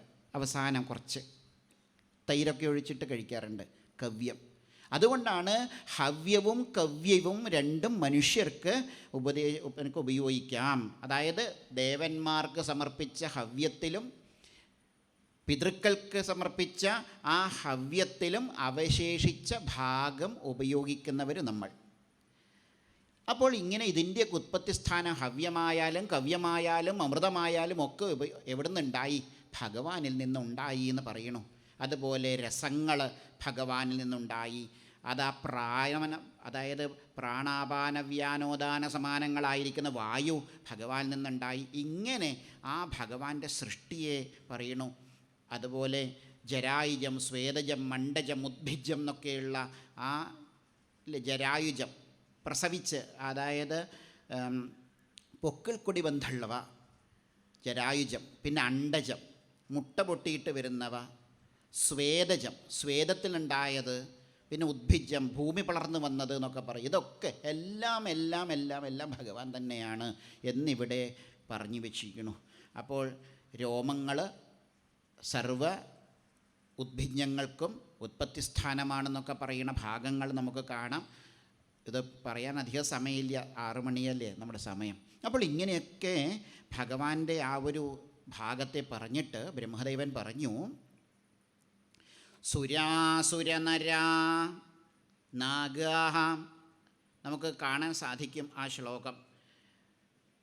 വിജ്ഞാനസ്യ ച സത്വസ്യ എന്ന് പറയുന്ന ആ ശ്ലോകം മുതൽ, അതില്ലെങ്കിൽ അതിന് ശേഷമുള്ള ധർമ്മസ്യ, അതുപോലെ നോക്കിയാലും മതി ഗ്രന്ഥമുള്ളവർ. അപ്പോൾ 6-ാമത്തെ അധ്യായമാണ് കേട്ടോ പറയുന്നത്. അഹം ഭവാൻ ഭവശ്ചൈവ തൈമേ മുനയോഗ്രജ്യാഃ സുരാസുരനരാനാഗാഃ മൃഗാഃ മൃഗസരീസൃപാഃ ഗന്ധർവാപ്സരസോ യക്ഷാരക്ഷ ഭൂതഗണോരഗാഃ പശവഃ സിദ്ധാ വിദ്യാധ്രാശ്ചാരണാദ്രുമാഃ അന്യേ ച വിവിധാ ജീവാ ജലസ്ഥലനഭൗകസഃ ഗ്രഹക്ഷകേതവസ്താരാസ്തടിതസ്തനയിത്നവ സർവം പുരുഷയേ വേദം ഭൂതം ഭവ്യം ഭവച്ചയത്. ബ്രഹ്മദേവൻ പറഞ്ഞു അവസാനം നാരദരെ, അഹം ഞാൻ, ഭവാൻ നാരദരെ അവിടുന്ന്, ഭവഃ സാക്ഷാൽ ശ്രീപരമേശ്വരൻ, തൈമേ മുനയഃ അഗ്രജാഃ അഗ്രജാഃ മുനയഃ ആ മുനിമാർ, സുരാസുര നരാഹ ദേവന്മാർ അസുരന്മാർ മനുഷ്യന്മാർ, നാഗാഹ നാഗങ്ങൾ, ഖഗാഹ മൃഗങ്ങൾ, അതുപോലെ സരീസൃപങ്ങൾ, അതായത് ഇഴഞ്ഞു പോകുന്നവ, ഗന്ധർവന്മാർ, അപ്സരന്മാർ, യക്ഷന്മാർ, രക്ഷകൾ, ഭൂതങ്ങൾ, ഇതൊക്കെ എന്തൊക്കെയുണ്ട്, അതൊക്കെ സിദ്ധന്മാർ, പിതരന്മാർ, വിദ്യാധരന്മാർ, ചാരന്മാർ, ഇതൊക്കെ നമ്മൾ പറയാറുണ്ടല്ലോ. അതുപോലെ ഗ്രഹങ്ങൾ, ഇതൊക്കെ മിന്നൽ അല്ലെങ്കിൽ ഇടി, അതാണ് ഗ്രഹക്ഷകേതവസ്താരാസ്തടിതസ്തനയിത്നവ എന്ന് പറഞ്ഞത്. കഴിഞ്ഞു പോയതും ഇപ്പോഴുള്ളതും വരാൻ പോകുന്നതും ഒക്കെ സർവം പുരുഷയേവ, എല്ലാം നാരദരെ ഭഗവാനാണ്. അപ്പോൾ അദ്ദേഹമല്ലാതെ ഒന്നും തന്നെ ഈ ലോകത്തില്ല. പുരുഷസൂക്തം ചൊല്ലാവുന്നും കൂടി. സഹസ്രശീർഷാ പുരുഷ സഹസ്രാക്ഷ സഹസ്രപാദ സഭൂമിം വിശ്വതോ വൃത്വാ അത്യതിഷ്ഠദശാങ്കുലം പുരുഷ ഏവേദം സർവം സർവം പുരുഷ ഏവേദം ഭൂതം ഭവ്യം ഭവച്ചയത്. ഇങ്ങനെ ഇനി അവസാനം ചേർത്ത് തരാം. ഇങ്ങനെ നോക്കിയാൽ എല്ലാം നാരദരെ ആ ഭഗവാൻ തന്നെയാണ് എന്ന് ഇവിടെ പറഞ്ഞു വെച്ചതായിട്ട് നമുക്ക് കാണാൻ സാധിക്കണം. തേനേദം ആവൃതം വിശ്വം വിതസ്തിമധിതിഷ്ഠതി. വളരെ ശ്രദ്ധിച്ച് ചിന്തിക്കേണ്ട ഭാഗമാണത്. തേനേദമാവൃതം വിശ്വം വിതസ്തിമധിതിഷ്ഠതി.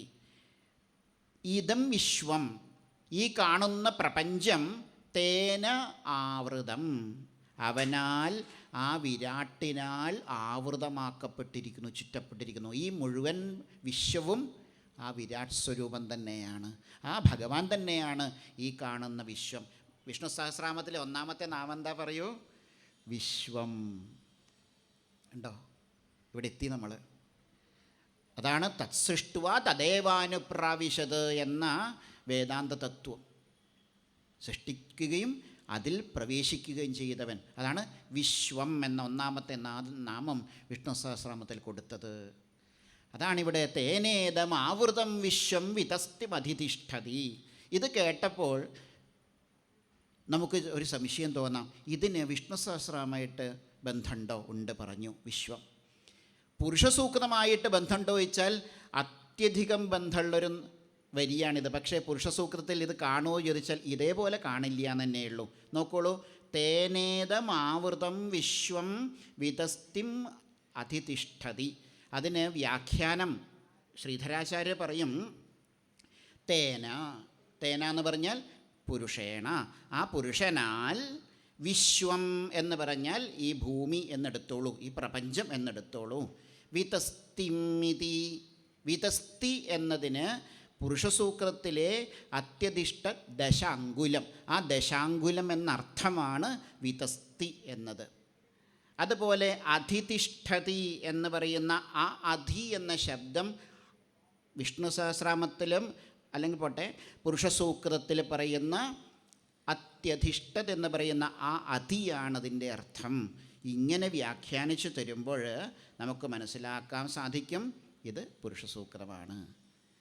തേനേദം ആവൃതം വിശ്വം വിതസ്തിമധിതിഷ്ഠതി. അപ്പോൾ ഇതും നമുക്ക് പുരുഷസൂക്തത്തിലൂടെ കാണാൻ സാധിക്കുന്നു എന്ന് പറയാൻ പറ്റും. അതാണ് സഭൂമിം വിശ്വതോ സഭൂമിം പറയാം. അപ്പോൾ സഹസ്രശീർഷാ പുരുഷ സഹസ്രാക്ഷ സഹസ്രപാദ് സഭൂമിം, ആ ഭൂമിയെ എന്ത് ചെയ്തു? അങ്ങോട്ട് പ്രവേശിച്ചിട്ട്. എങ്ങനെയാണ് പ്രവേശിച്ചത്? ഇനി അതുമാത്രം നിലനിൽപ്പ് എങ്ങനെയാണ്? അത്യധിഷ്ഠ ദശാങ്കുലം. ദശാങ്കുലം എന്ന് പറഞ്ഞാൽ നമ്മൾ 7 ഉള്ളൂ, ഇനി 8, 9, 10 ഉണ്ടല്ലോ. അതെങ്ങനെയാണ്? അതും ഒരു തത്വമാണ്. അതായത് ഭൂർഭുവസ്സുവമഹജനതപസത്യം കഴിഞ്ഞിട്ട് സന്ധ്യാബന്ധനൊക്കെ ചെയ്യുന്നവർക്ക് മനസ്സിലാവും. ആപോ ജ്യോതിരസോമൃതം ബ്രഹ്മ ഭൂർഭുവസ്വരോം ഓം ഭൂർഭുവ തത് സവിതുർവരേണ്യം ഭർഗോദേവസ്യ ധീമഹി ധിയോ യോ നഃ പ്രചോദയാൽ എന്ന തത്വത്തിലേക്കാണ് ഈ പോക്ക്. ഇപ്പോൾ നോക്കൂ ഭാഗവതത്തിൻ്റെ അവസ്ഥ. അപ്പോൾ സഭൂമിം വിശ്വതോ വൃത്വാ അത്യധിഷ്ഠ ദശാങ്കുലം എന്ന് പറയുന്ന ആ തത്വത്തിലേക്ക് നമ്മളിതാ എത്തിച്ചിരിക്കുന്നു. അങ്ങനെ അവസാനം പറയാണ് എല്ലാം ആ ഭഗവത് ചൈതന്യം തന്നെയാണ് എന്ന് പറഞ്ഞു വെച്ചതിന് ശേഷം ഇവിടെ ഇനി സമയത്തിൻ്റെ കുറവ് കൊണ്ട് എങ്ങനെയാണ് പുരുഷസൂക്തത്തിലേക്ക് ഇതിനെ മുഴുവൻ ചേർക്കാൻ പറ്റുക എന്ന് ഞാൻ പറഞ്ഞു തരാം. അതുകൂടാതെ അവസാനം അദ്ദേഹം പറയുന്നത് നാരായണേ ഭഗവതി തദിദം വിശ്വമാഹിതം ഗൃഹീതമായോരു ഗുണ സർഗാദാവഗുണസ്വത. ഈ പ്രപഞ്ചം മുഴുവൻ നാരദരെ നാരായണൻ അധിഷ്ഠിതമാണെന്ന് നിനക്ക് മനസ്സിലായോ? ഇപ്പോൾ നീ ചോദിച്ച ചോദ്യത്തിന് ഉത്തരം മനസ്സിലായോ? ഞാൻ ആരെയാണ് തപസ്സനുഷ്ഠിക്കുന്നത്? ആ നാരായണനെ എന്നാണ് എനിക്ക് പറയാനുള്ളത്. അല്ലാതെ ഒന്നും തന്നെ, അവനല്ലാതെ ഒന്നും തന്നെ ഇല്ല. അതുകൊണ്ട് ആ നാരായണനെ ആശ്രയിച്ചതുകൊണ്ട് എൻ്റെ വാക്ക് വിഫലമാവില്ല. നമേ നഭാരതീമേങ്ക മൃഷോപലക്ഷ്യതേന വൈ കൊച്ചിന്മേ മനസോ മൃഷാഗതി. ഇവിടെ ബ്രഹ്മദേവൻ പറയുന്നത് ബ്രഹ്മദേവൻ്റെ വാക്ക് മാറില്ല, ബ്രഹ്മദേവൻ്റെ വാക്ക് വ്യർത്ഥമാവില്ല, ബ്രഹ്മദേവൻ്റെ ഇന്ദ്രിയങ്ങൾ തെറ്റായ വഴിയിലൂടെ നീങ്ങില്ല എന്നൊക്കെയാണ് പറഞ്ഞിരുന്നത്. ഭഗവാനെ ആശ്രയിച്ചതുകൊണ്ട് അത് നമ്മളിലേക്ക് എടുത്തോളൂ. നമ്മൾക്കും ഭഗവാനെ ആശ്രയിക്കാൻ സാധിച്ചാൽ നമ്മളുടെ വാക്കുകൾ പിഴയ്ക്കില്ല. അതാണ് ഇതിലൂടെ മനസ്സിലാവണം. ന ഭാരതീമേങ്ക മൃഷോപലക്ഷ്യതേ നവൈ കൊച്ചിന്മേ മനസ്സോ മൃഷ. മനസ്സ് തെറ്റായ വഴിയിൽ നീങ്ങാതിരിക്കണമെങ്കിൽ എന്ത് വേണം? ഗുരുവായൂരപ്പനെ ആശ്രയിക്കൂ. നമ്മുടെ വാക്ക് തെറ്റാതിരിക്കണമെങ്കിൽ എന്ത് വേണം? ഗുരുവായൂരപ്പനെ ആശ്രയിക്കൂ. നമ്മുടെ ഇന്ദ്രിയങ്ങൾ അസത്പഥയെ തെറ്റായ വഴിയിലേക്ക് പോവാതിരിക്കണമെങ്കിൽ എന്ത് വേണം? ഗുരുവായൂരപ്പനെ ആശ്രയിക്കൂ. കാരണം ബ്രഹ്മദേവന് ഗുരുവായൂരപ്പനെ ആശ്രയിച്ചത് കൊണ്ടാണ് ഇതൊക്കെ സാധിച്ചതെങ്കിൽ നമുക്കൊക്കെ പറഞ്ഞിരുന്നതല്ലേ നാരദരോട് പറയുന്നത് പോലെ നിങ്ങളും ആശ്രയിക്കുക കാരുണ്യമൂർത്തിയായിരിക്കണ ഭഗവാനെ എന്നല്ലേ പറഞ്ഞിരുന്നത്. അതുകൊണ്ട് ഗുരുവായൂരപ്പൻ എങ്ങനെയുള്ള ആളാന്ന് ചോദിച്ചാൽ നതോസ്മ്യഹം തച്ചരണം സമീയുഷാം. ആശ്രയിക്കുന്നവരുടെയൊക്കെ ഭവച്ഛിതം, എല്ലാ ദുഃഖങ്ങളെയും ഇല്ലാതാക്കുന്ന സ്വസ്ത്യയനം സുമംഗലം, ശുഭാത്മകമായ മംഗലകരമായിരിക്കുന്ന തച്ചരണം. ഗുരുവായൂരപ്പൻ്റെ പാതാരവിന്ദങ്ങളുടെ വിശേഷണ ഇതൊക്കെ. ആശ്രയിക്കുന്നവരുടെ ദുഃഖങ്ങളെ ഇല്ലാതാക്കുന്ന, ശുഭത്തെ തരുന്ന, മംഗളകരമായിരിക്കുന്ന ആ പാതാരവിന്ദങ്ങളെ നതോസ്മി, ഞാനിതാ നമസ്കരിക്കണു. ഈ ഗുരുവായൂർ വെച്ചിട്ട് ആ പാദത്തെ നമസ്കരിക്കാൻ നമുക്കൊന്ന് സാധിക്കുക, അതല്ലേ മഹാഭാഗ്യം. അപ്പോൾ അങ്ങനെയുള്ള ആ ഭഗവാന്റെ പാതാരവിന്ദങ്ങളെ നമസ്കരിക്കാനാണ് ഇവിടെ പറയുന്നത്. അങ്ങനെയുള്ള ആ ഭഗവാന്റെ അവതാര ലീലകളെ ഒന്ന് പാടി സ്തുതിക്കുക. കാരണം അറിയില്ല എന്താണെന്ന് നമുക്ക്, പക്ഷേ എങ്കിലും ആ അവതാര ലീലകളെ പാടി സ്തുതിക്കുക. അതിനുശേഷം ഒന്നും കൂടി ഉറപ്പിച്ചു കൊടുത്തു ബ്രഹ്മദേവൻ നാരദരെ.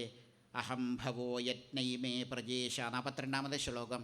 ദക്ഷാദയോ യേ ഭവദാദയസ്യ സർലോകപാല ഖഗലോകപാല നൃലോകപാല സ്ഥലലോകപാല ഗന്ധർവവിദ്യാധരരണേശ യേ യക്ഷരക്ഷോരകനാഗനാഥ യേ വാർഷീണാമൃഷഭപിതॄണാം ദൈത്യേന്ദ്രസിദ്ധേശ്വര ദാനവേന്ദ്ര അന്യേ ച യേ പ്രേതപിശാചഭൂതകൂഷ്മാണ്ഡയാദോ മൃഗപക്ഷധീശാ യത്കിഞ്ചലോകേ ഭഗവന്മഹസ്വദോജസ്സഹസ്വദ്ബലവക്ഷമസ്വ ക്ഷമാവദ ശ്രീഹ്രീ വിഭൂത്യാത്മവദദ്ഭുതാർണം തത്വം പരം രൂപവദസ്വരൂപം.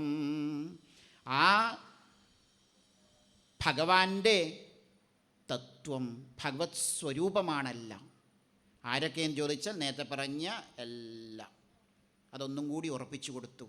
ഞങ്ങളൊക്കെ ഭഗവാന്റെ സ്വരൂപങ്ങളാണ്, ഭഗവാന്റെ തത്വമാണ് നമ്മളിലൊക്കെ ഉള്ളത് എന്ന് അല്ലയോ നാരദരെ അവിടുന്ന് മനസ്സിലാക്കണം എന്ന് പറഞ്ഞു കൊടുക്കുന്ന ഭാഗവും കൂടി പറഞ്ഞതിന് ശേഷം എങ്ങനെയാണ് ഈ 5ഉം 6ഉം അധ്യായം പുരുഷസൂക്തവുമായിട്ട് ബന്ധിപ്പിക്കുന്നതെന്ന് പറഞ്ഞുതരാം. ഒന്നാമത്തെ മന്ത്രം സഹസ്രശീർഷാ പുരുഷ സഹസ്രാക്ഷസഹസ്രപാദ സഭൂമിം വിശ്വതോ വൃത്വാത്യതിഷ്ഠദശാങ്കുലം എന്ന ആ ഒരു ഭാഗത്തെ നമുക്ക് വ്യാഖ്യാനിക്കാൻ സാധിക്കും. അഞ്ചാമത്തെ അധ്യായത്തിലെ 35, അതുപോലെ ആറാമത്തെ അധ്യായത്തിലെ 16 ശ്ലോകങ്ങളെ കൊണ്ട് നമുക്ക് ഇത് വ്യാഖ്യാനിക്കാൻ സാധിക്കുന്നു. സയേവ പുരുഷാദസ്മം നിർഭിദ്യ നിർഗത സഹസ്രോർവംഘിബാഹുപക്ഷ സഹസ്രാനന ശീർഷവാൻ എന്ന ശ്ലോകവും, അതുപോലെ നമുക്ക് 16 സ്വദിഷ്ണ്യം എന്നുള്ള ആ ഭാഗവും വെച്ചിട്ട് വ്യാഖ്യാനിക്കാൻ നമുക്ക് സാധിക്കുന്നു. അപ്പോൾ ഈ രീതിയിൽ നമുക്ക് ആ ശ്ലോകത്തെ എടുത്താൽ പുരുഷസൂക്തത്തിലെ ഒന്നാമത്തെ മന്ത്രം. ഇനി പുരുഷയേ വേദം സർവം യദ്ഭൂതം യച്ച ഭവ്യം മുതാമൃതത്വസ്യേഷാനോ യദന്നേനാതിരോഹതി എന്ന ആ മന്ത്രത്തെ നമുക്ക് നോക്കാൻ എടുത്താൽ ആറാമത്തെ അധ്യായത്തിൽ 11-ാമത്തെ ശ്ലോകം, 12 മുതൽ 15 വരെയുള്ള ശ്ലോകം, 17-ാം ശ്ലോകം, ഇത്രയെടുത്താൽ ഞാനൊന്ന് പറഞ്ഞു പോകുന്നതേ ഉള്ളൂ. ഈ 3-4 ശ്ലോകങ്ങൾ ഇങ്ങോട്ട് ചേർത്താൽ നമുക്ക് പുരുഷയേ വേദം സർവം എന്ന ആ മന്ത്രഭാഗം കിട്ടും. അതാണ് നേരത്തെ പറഞ്ഞ അഹം ഭവാൻ ഭവശ്ചൈവ എന്നൊക്കെ പറഞ്ഞ ഭാഗം. നോക്കൂ, സർവം പുരുഷയേ വേദം, അതും നമുക്ക് ഈ ശ്ലോകങ്ങളിലൂടെ കിട്ടും. ഇനിയുള്ളത് ഏതാവാനസ്യ മഹിമാതോ ജ്യായാംശ പൂരുഷഃ പാദോസ്യ വിശ്വാഭൂതാനി ത്രിപാദസ്യാമൃതം ദിവി എന്ന് പറയുന്ന ആ മന്ത്രഭാഗം 6-ാമത്തെ അധ്യായത്തിലെ 18-ാമത്തെ ശ്ലോകം നമുക്ക് നോക്കിയാൽ കാണാൻ സാധിക്കും.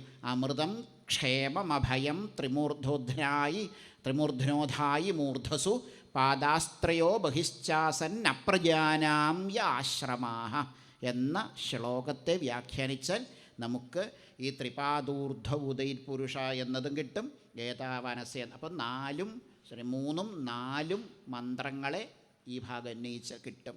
പിന്നെ തസ്മാത് വിരാടജായത വിരാജോ അധിപുരുഷ എന്ന മന്ത്രത്തെ കിട്ടാൻ 21-ാമത്തെ ശ്ലോകം അന്വയിച്ചാൽ മതി. ഇങ്ങനെ തം യജ്ഞം ബർഹിഷി എന്നുള്ളത് അതിനുമുമ്പ് യത് പുരുഷേണ ഹവിഷാദേവ യജ്ഞമതന്വതാവസന്തോ അസ്യാസീതാജ്യം ഗ്രീഷ്മ യുദ്ധ്മ ശരദ്ഹവി എന്ന് പറയുന്ന ആ ഭാഗം 22 മുതൽ 26 വരെ ശ്ലോകങ്ങൾ നീണ്ടു നിൽക്കും ഭാഗവതത്തിൽ.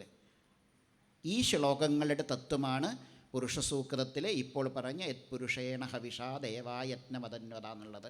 അതിനുശേഷം തം യജ്ഞം ബർഹിഷി പ്രോക്ഷൻ പുരുഷം ജാതമഗ്രതാതേന ദേവ അയജന്ത എന്ന ആ മന്ത്രഭാഗം കിട്ടണമെങ്കിൽ അതിന് 6-ാമത്തെ അധ്യായത്തിലെ 28-ഉം 29-ഉം ശ്ലോകം അന്വയിച്ചാൽ മതി. എന്നാൽ ഈ ഭാഗം കിട്ടും. ഇങ്ങനെ നമ്മൾ ഓരോന്നായിട്ട് പറയാൻ പുറപ്പെട്ടാൽ, ചുരുക്കം പറഞ്ഞാൽ ഭാഗവതത്തിലെ 5-ഉം 6-ഉം അധ്യായങ്ങൾ ഓരോന്നും പറയാട്ടോ, സമയത്തിൻ്റെത് കൊണ്ടാണ്. 5-ഉം 6-ഉം അധ്യായങ്ങളെ അന്വയിച്ച് പഠിച്ചാൽ പുരുഷസൂക്തം പഠിച്ചു. അല്ലെങ്കിൽ പുരുഷസൂക്തത്തിൻ്റെ തത്വം മുഴുവൻ 5-ഉം 6-ഉം അധ്യായത്തിലുണ്ട്. നാസദീയ സൂക്തത്തിൻ്റെ തത്വം മുഴുവൻ ചതുശ്ലോകി ഭാഗവതത്തിലുണ്ട്. ഇതാണ് ഭാഗവതം.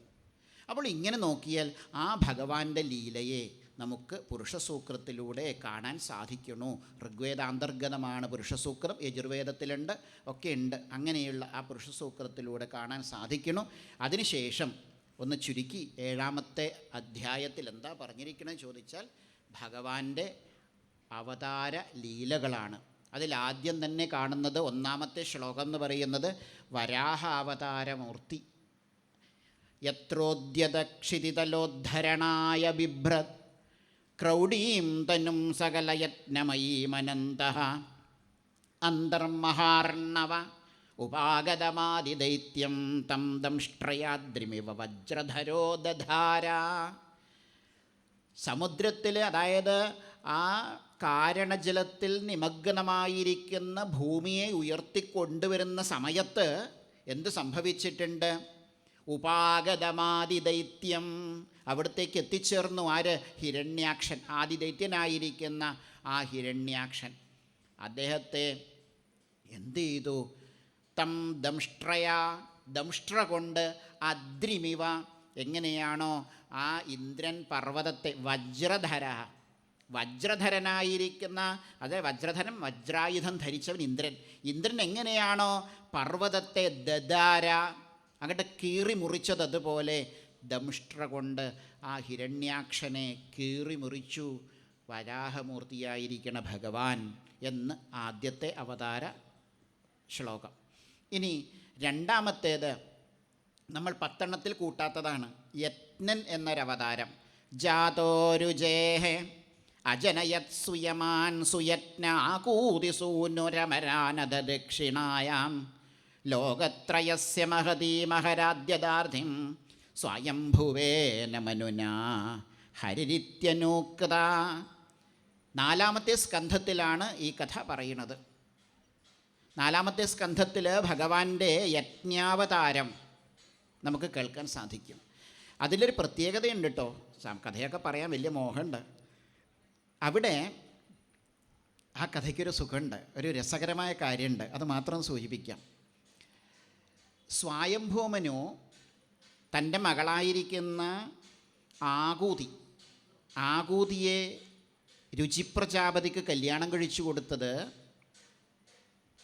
പുത്രികാധർമ്മം ആശ്രയിച്ചാണ് എന്ന് ഭാഗവത്തിൽ കാണാം. എന്താ ഈ പുത്രികാധർമ്മം? ഇപ്പോൾ എനിക്ക് പെൺകുട്ടിയേ ഉള്ളൂ, ആൺകുട്ടിയില്ല. അപ്പോൾ ഞാൻ എന്ത് ചെയ്യണു?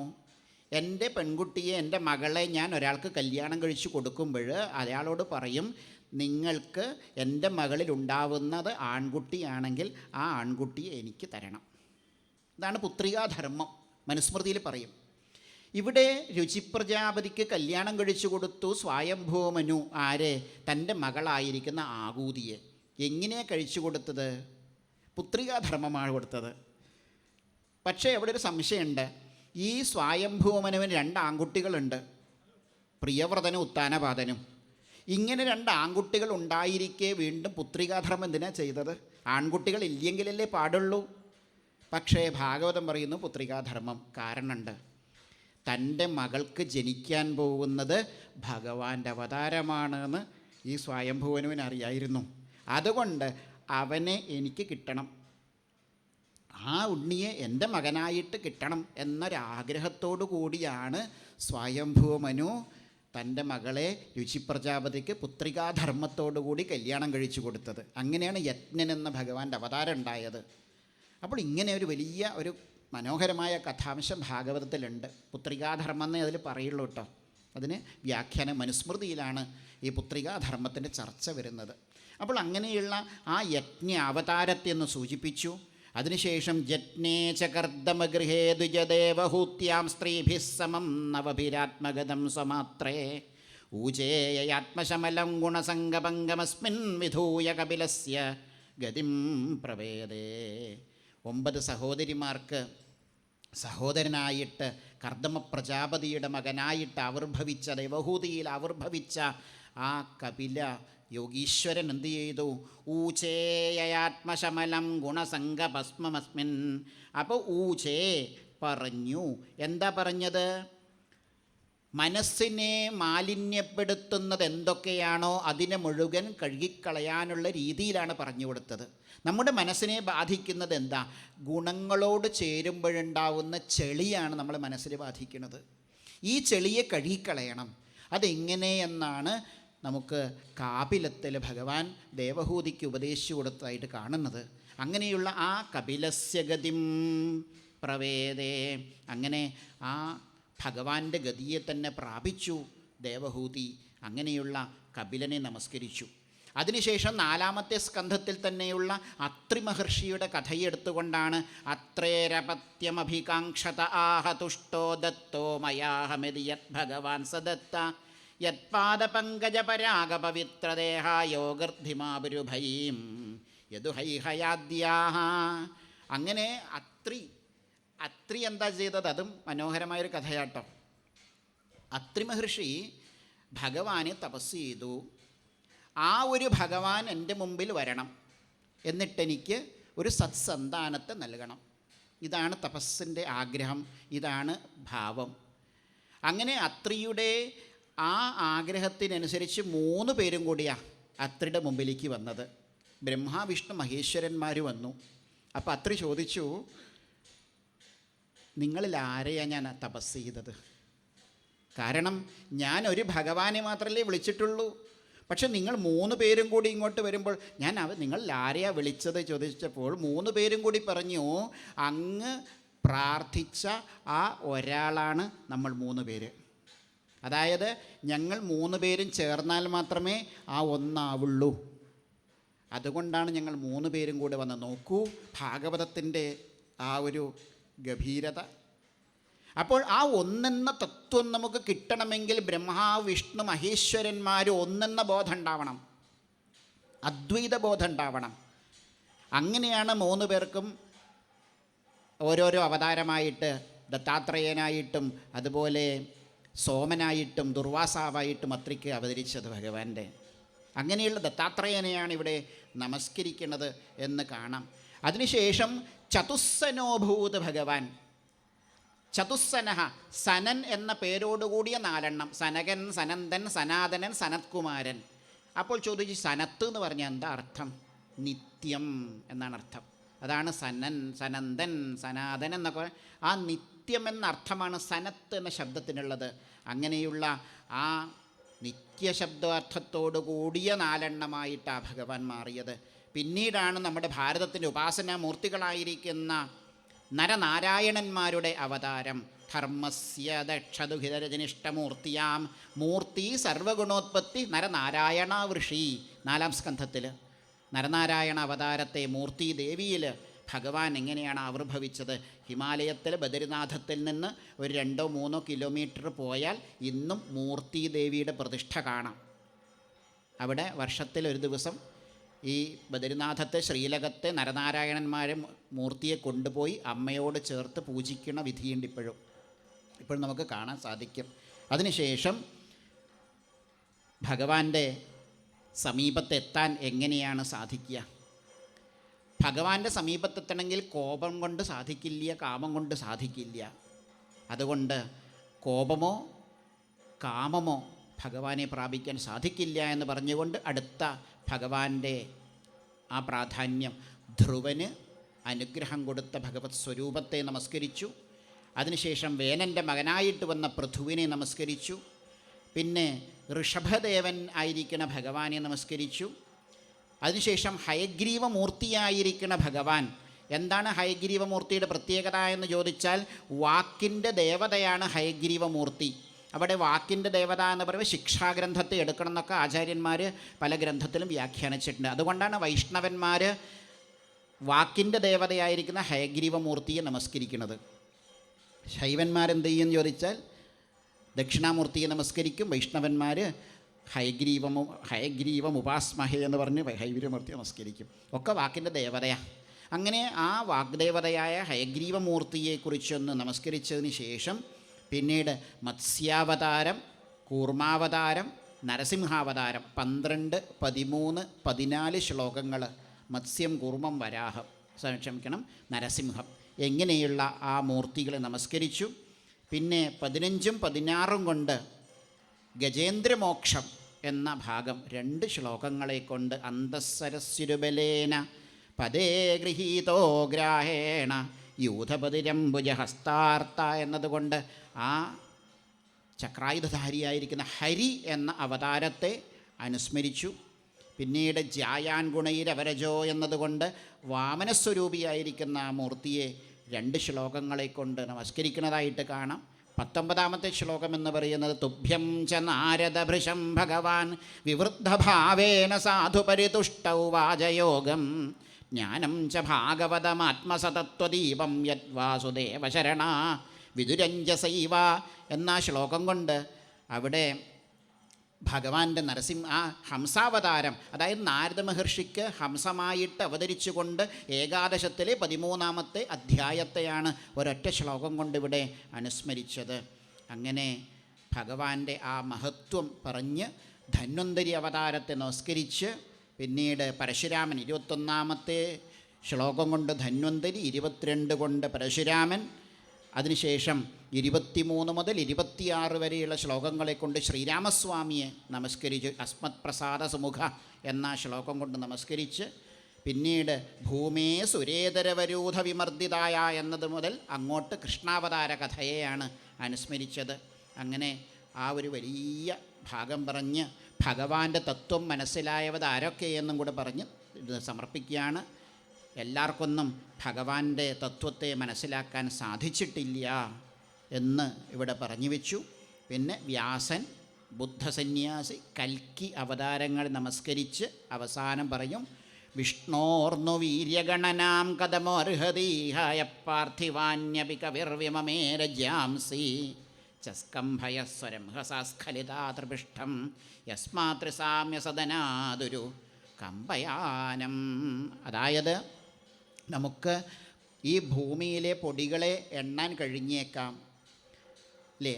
എത്ര പൊടിയുണ്ട് ചോദിച്ചാൽ 1, 2, 3 എണ്ണി കുറേ കാലം ചിലപ്പോൾ എടുത്താൽ ഈ ഭൂമിയിലെ പൊടികളെ എണ്ണാം. പക്ഷേ ഭഗവാന്റെ മഹത്വത്തെ, ഭഗവാന്റെ വീര്യത്തെ എണ്ണാൻ സാധിക്കില്ല എന്നാണ് ഇവിടെ പറഞ്ഞു വച്ചിരിക്കുന്നത്.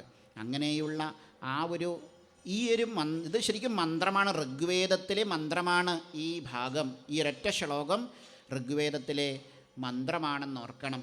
വിഷ്ണോർനുകം വീര്യാണി പ്രവോചം യപ്പാർത്ഥിവാനി വിമമേ എന്ന് പറയുന്നൊരു മന്ത്രമുണ്ട് ഋഗ്വേദത്തിൽ. ആ മന്ത്രം തന്നെയാണ് ഈ ശ്ലോകത്തിൽ. അപ്പോൾ ഞാൻ നേരത്തെ പറഞ്ഞത് നോക്കൂ, ശ്രീമദ് ഭാഗവതം എന്ന് പറയുന്നത് വേദാന്ത സാരമാണ്. അങ്ങനെയുള്ള ആ ഭഗവാന്റെ തത്വമറിഞ്ഞത് ഇക്ഷ്വാകുഐലമുകുന്ദ വിദേഹഗാധി രഘ്വംബരീഷസഗരാഗയനാഹുഷാദ്യാഹ എന്ന് പറഞ്ഞ് ആ ഭഗവാന്റെ തത്വത്തെ ഏകദേശം മനസ്സിലാക്കിയവർ, അതായത് മുഴുവനായി മനസ്സിലാക്കിയവരില്ല. ബ്രഹ്മദേവൻ പറയുന്നു, ഞാൻ തന്നെ ഉണ്ണി മുഴുവനായിട്ടും ആ തത്വത്തെ മനസ്സിലാക്കിയിട്ടില്ല എന്ന് പറഞ്ഞു വെച്ചുകൊണ്ട് ഒരു വലിയ ചിന്ത പറഞ്ഞ അവസാനം അത് അദ്വൈത തത്വമാണ്, അത് അദ്വൈതമാണ്, രണ്ടില്ലാത്തതാണ്. ശശ്വത് പ്രശാന്തമഭയം പ്രതിബോധമാത്രം ശുദ്ധം സമം എന്ന് പറഞ്ഞുകൊണ്ട് ആ ബ്രഹ്മമെന്ന് പറയുന്നത് യാതൊന്നാണോ ഉള്ളത് അത് തന്നെയാണ് ഭഗവാന്റെ പദം എന്നുറപ്പിച്ചു കൊടുത്തു. വേദാന്ത പ്രതിപാദ്യമായിരിക്കുന്ന പദം ഏതെന്ന് ചോദിച്ചാൽ നമുക്കൊന്നേ പറയാനുള്ളൂ, ഗുരുവായൂരപ്പൻ. അതാണ് നമുക്ക് പറഞ്ഞു നിർത്താനും പറ്റുന്നത്. സാന്ദ്രാനന്ദാവബോധാത്മകമനുമിതം കാലദേശാവധിഭ്യാം നിർമുക്തം നിത്യമുക്തം നിഗമശതസഹസ്രേണ നിർഭാസ്യമാനം അസ്പഷ്ടം ദൃഷ്ടമാത്രേ പുനരുപുരുഷാർത്ഥാത്മകം ബ്രഹ്മതത്വം ദത്താവത് ഭാതി സാക്ഷാത് ഗുരുപവനപുരേ ഹന്തഭാഗ്യം ജനാനാം. അങ്ങനെ ആ വേദാന്ത പ്രതിപാദ്യമായിരിക്കുന്ന ഭഗവാൻ, ഉപനിഷത്ത് സുന്ദരിമാരെങ്ങനെ എപ്പോഴും പ്രാർത്ഥിക്കുന്ന ഭഗവാൻ, അതുപോലെ ശാന്തസ്വരൂപിയായിരിക്കുന്ന ഭയത്തെ ദൂരീകരിക്കുന്നതായിരിക്കുന്ന ആ ഗുരുവായൂരപ്പനെ നമസ്കരിച്ചുകൊണ്ട് വളരെ ചുരുങ്ങിയ ഈ ഒരു ഭാഗം ഭഗവാന്റെ പാദങ്ങളിൽ, ഗുരുനാഥൻ്റെ പാദങ്ങളിൽ സമർപ്പിച്ച് ഉപസംഹരിക്കണു. സദാ സർവത്ര ഗോവിന്ദനാമ സങ്കീർത്തനം. ഗോവിന്ദ ഗോവിന്ദ.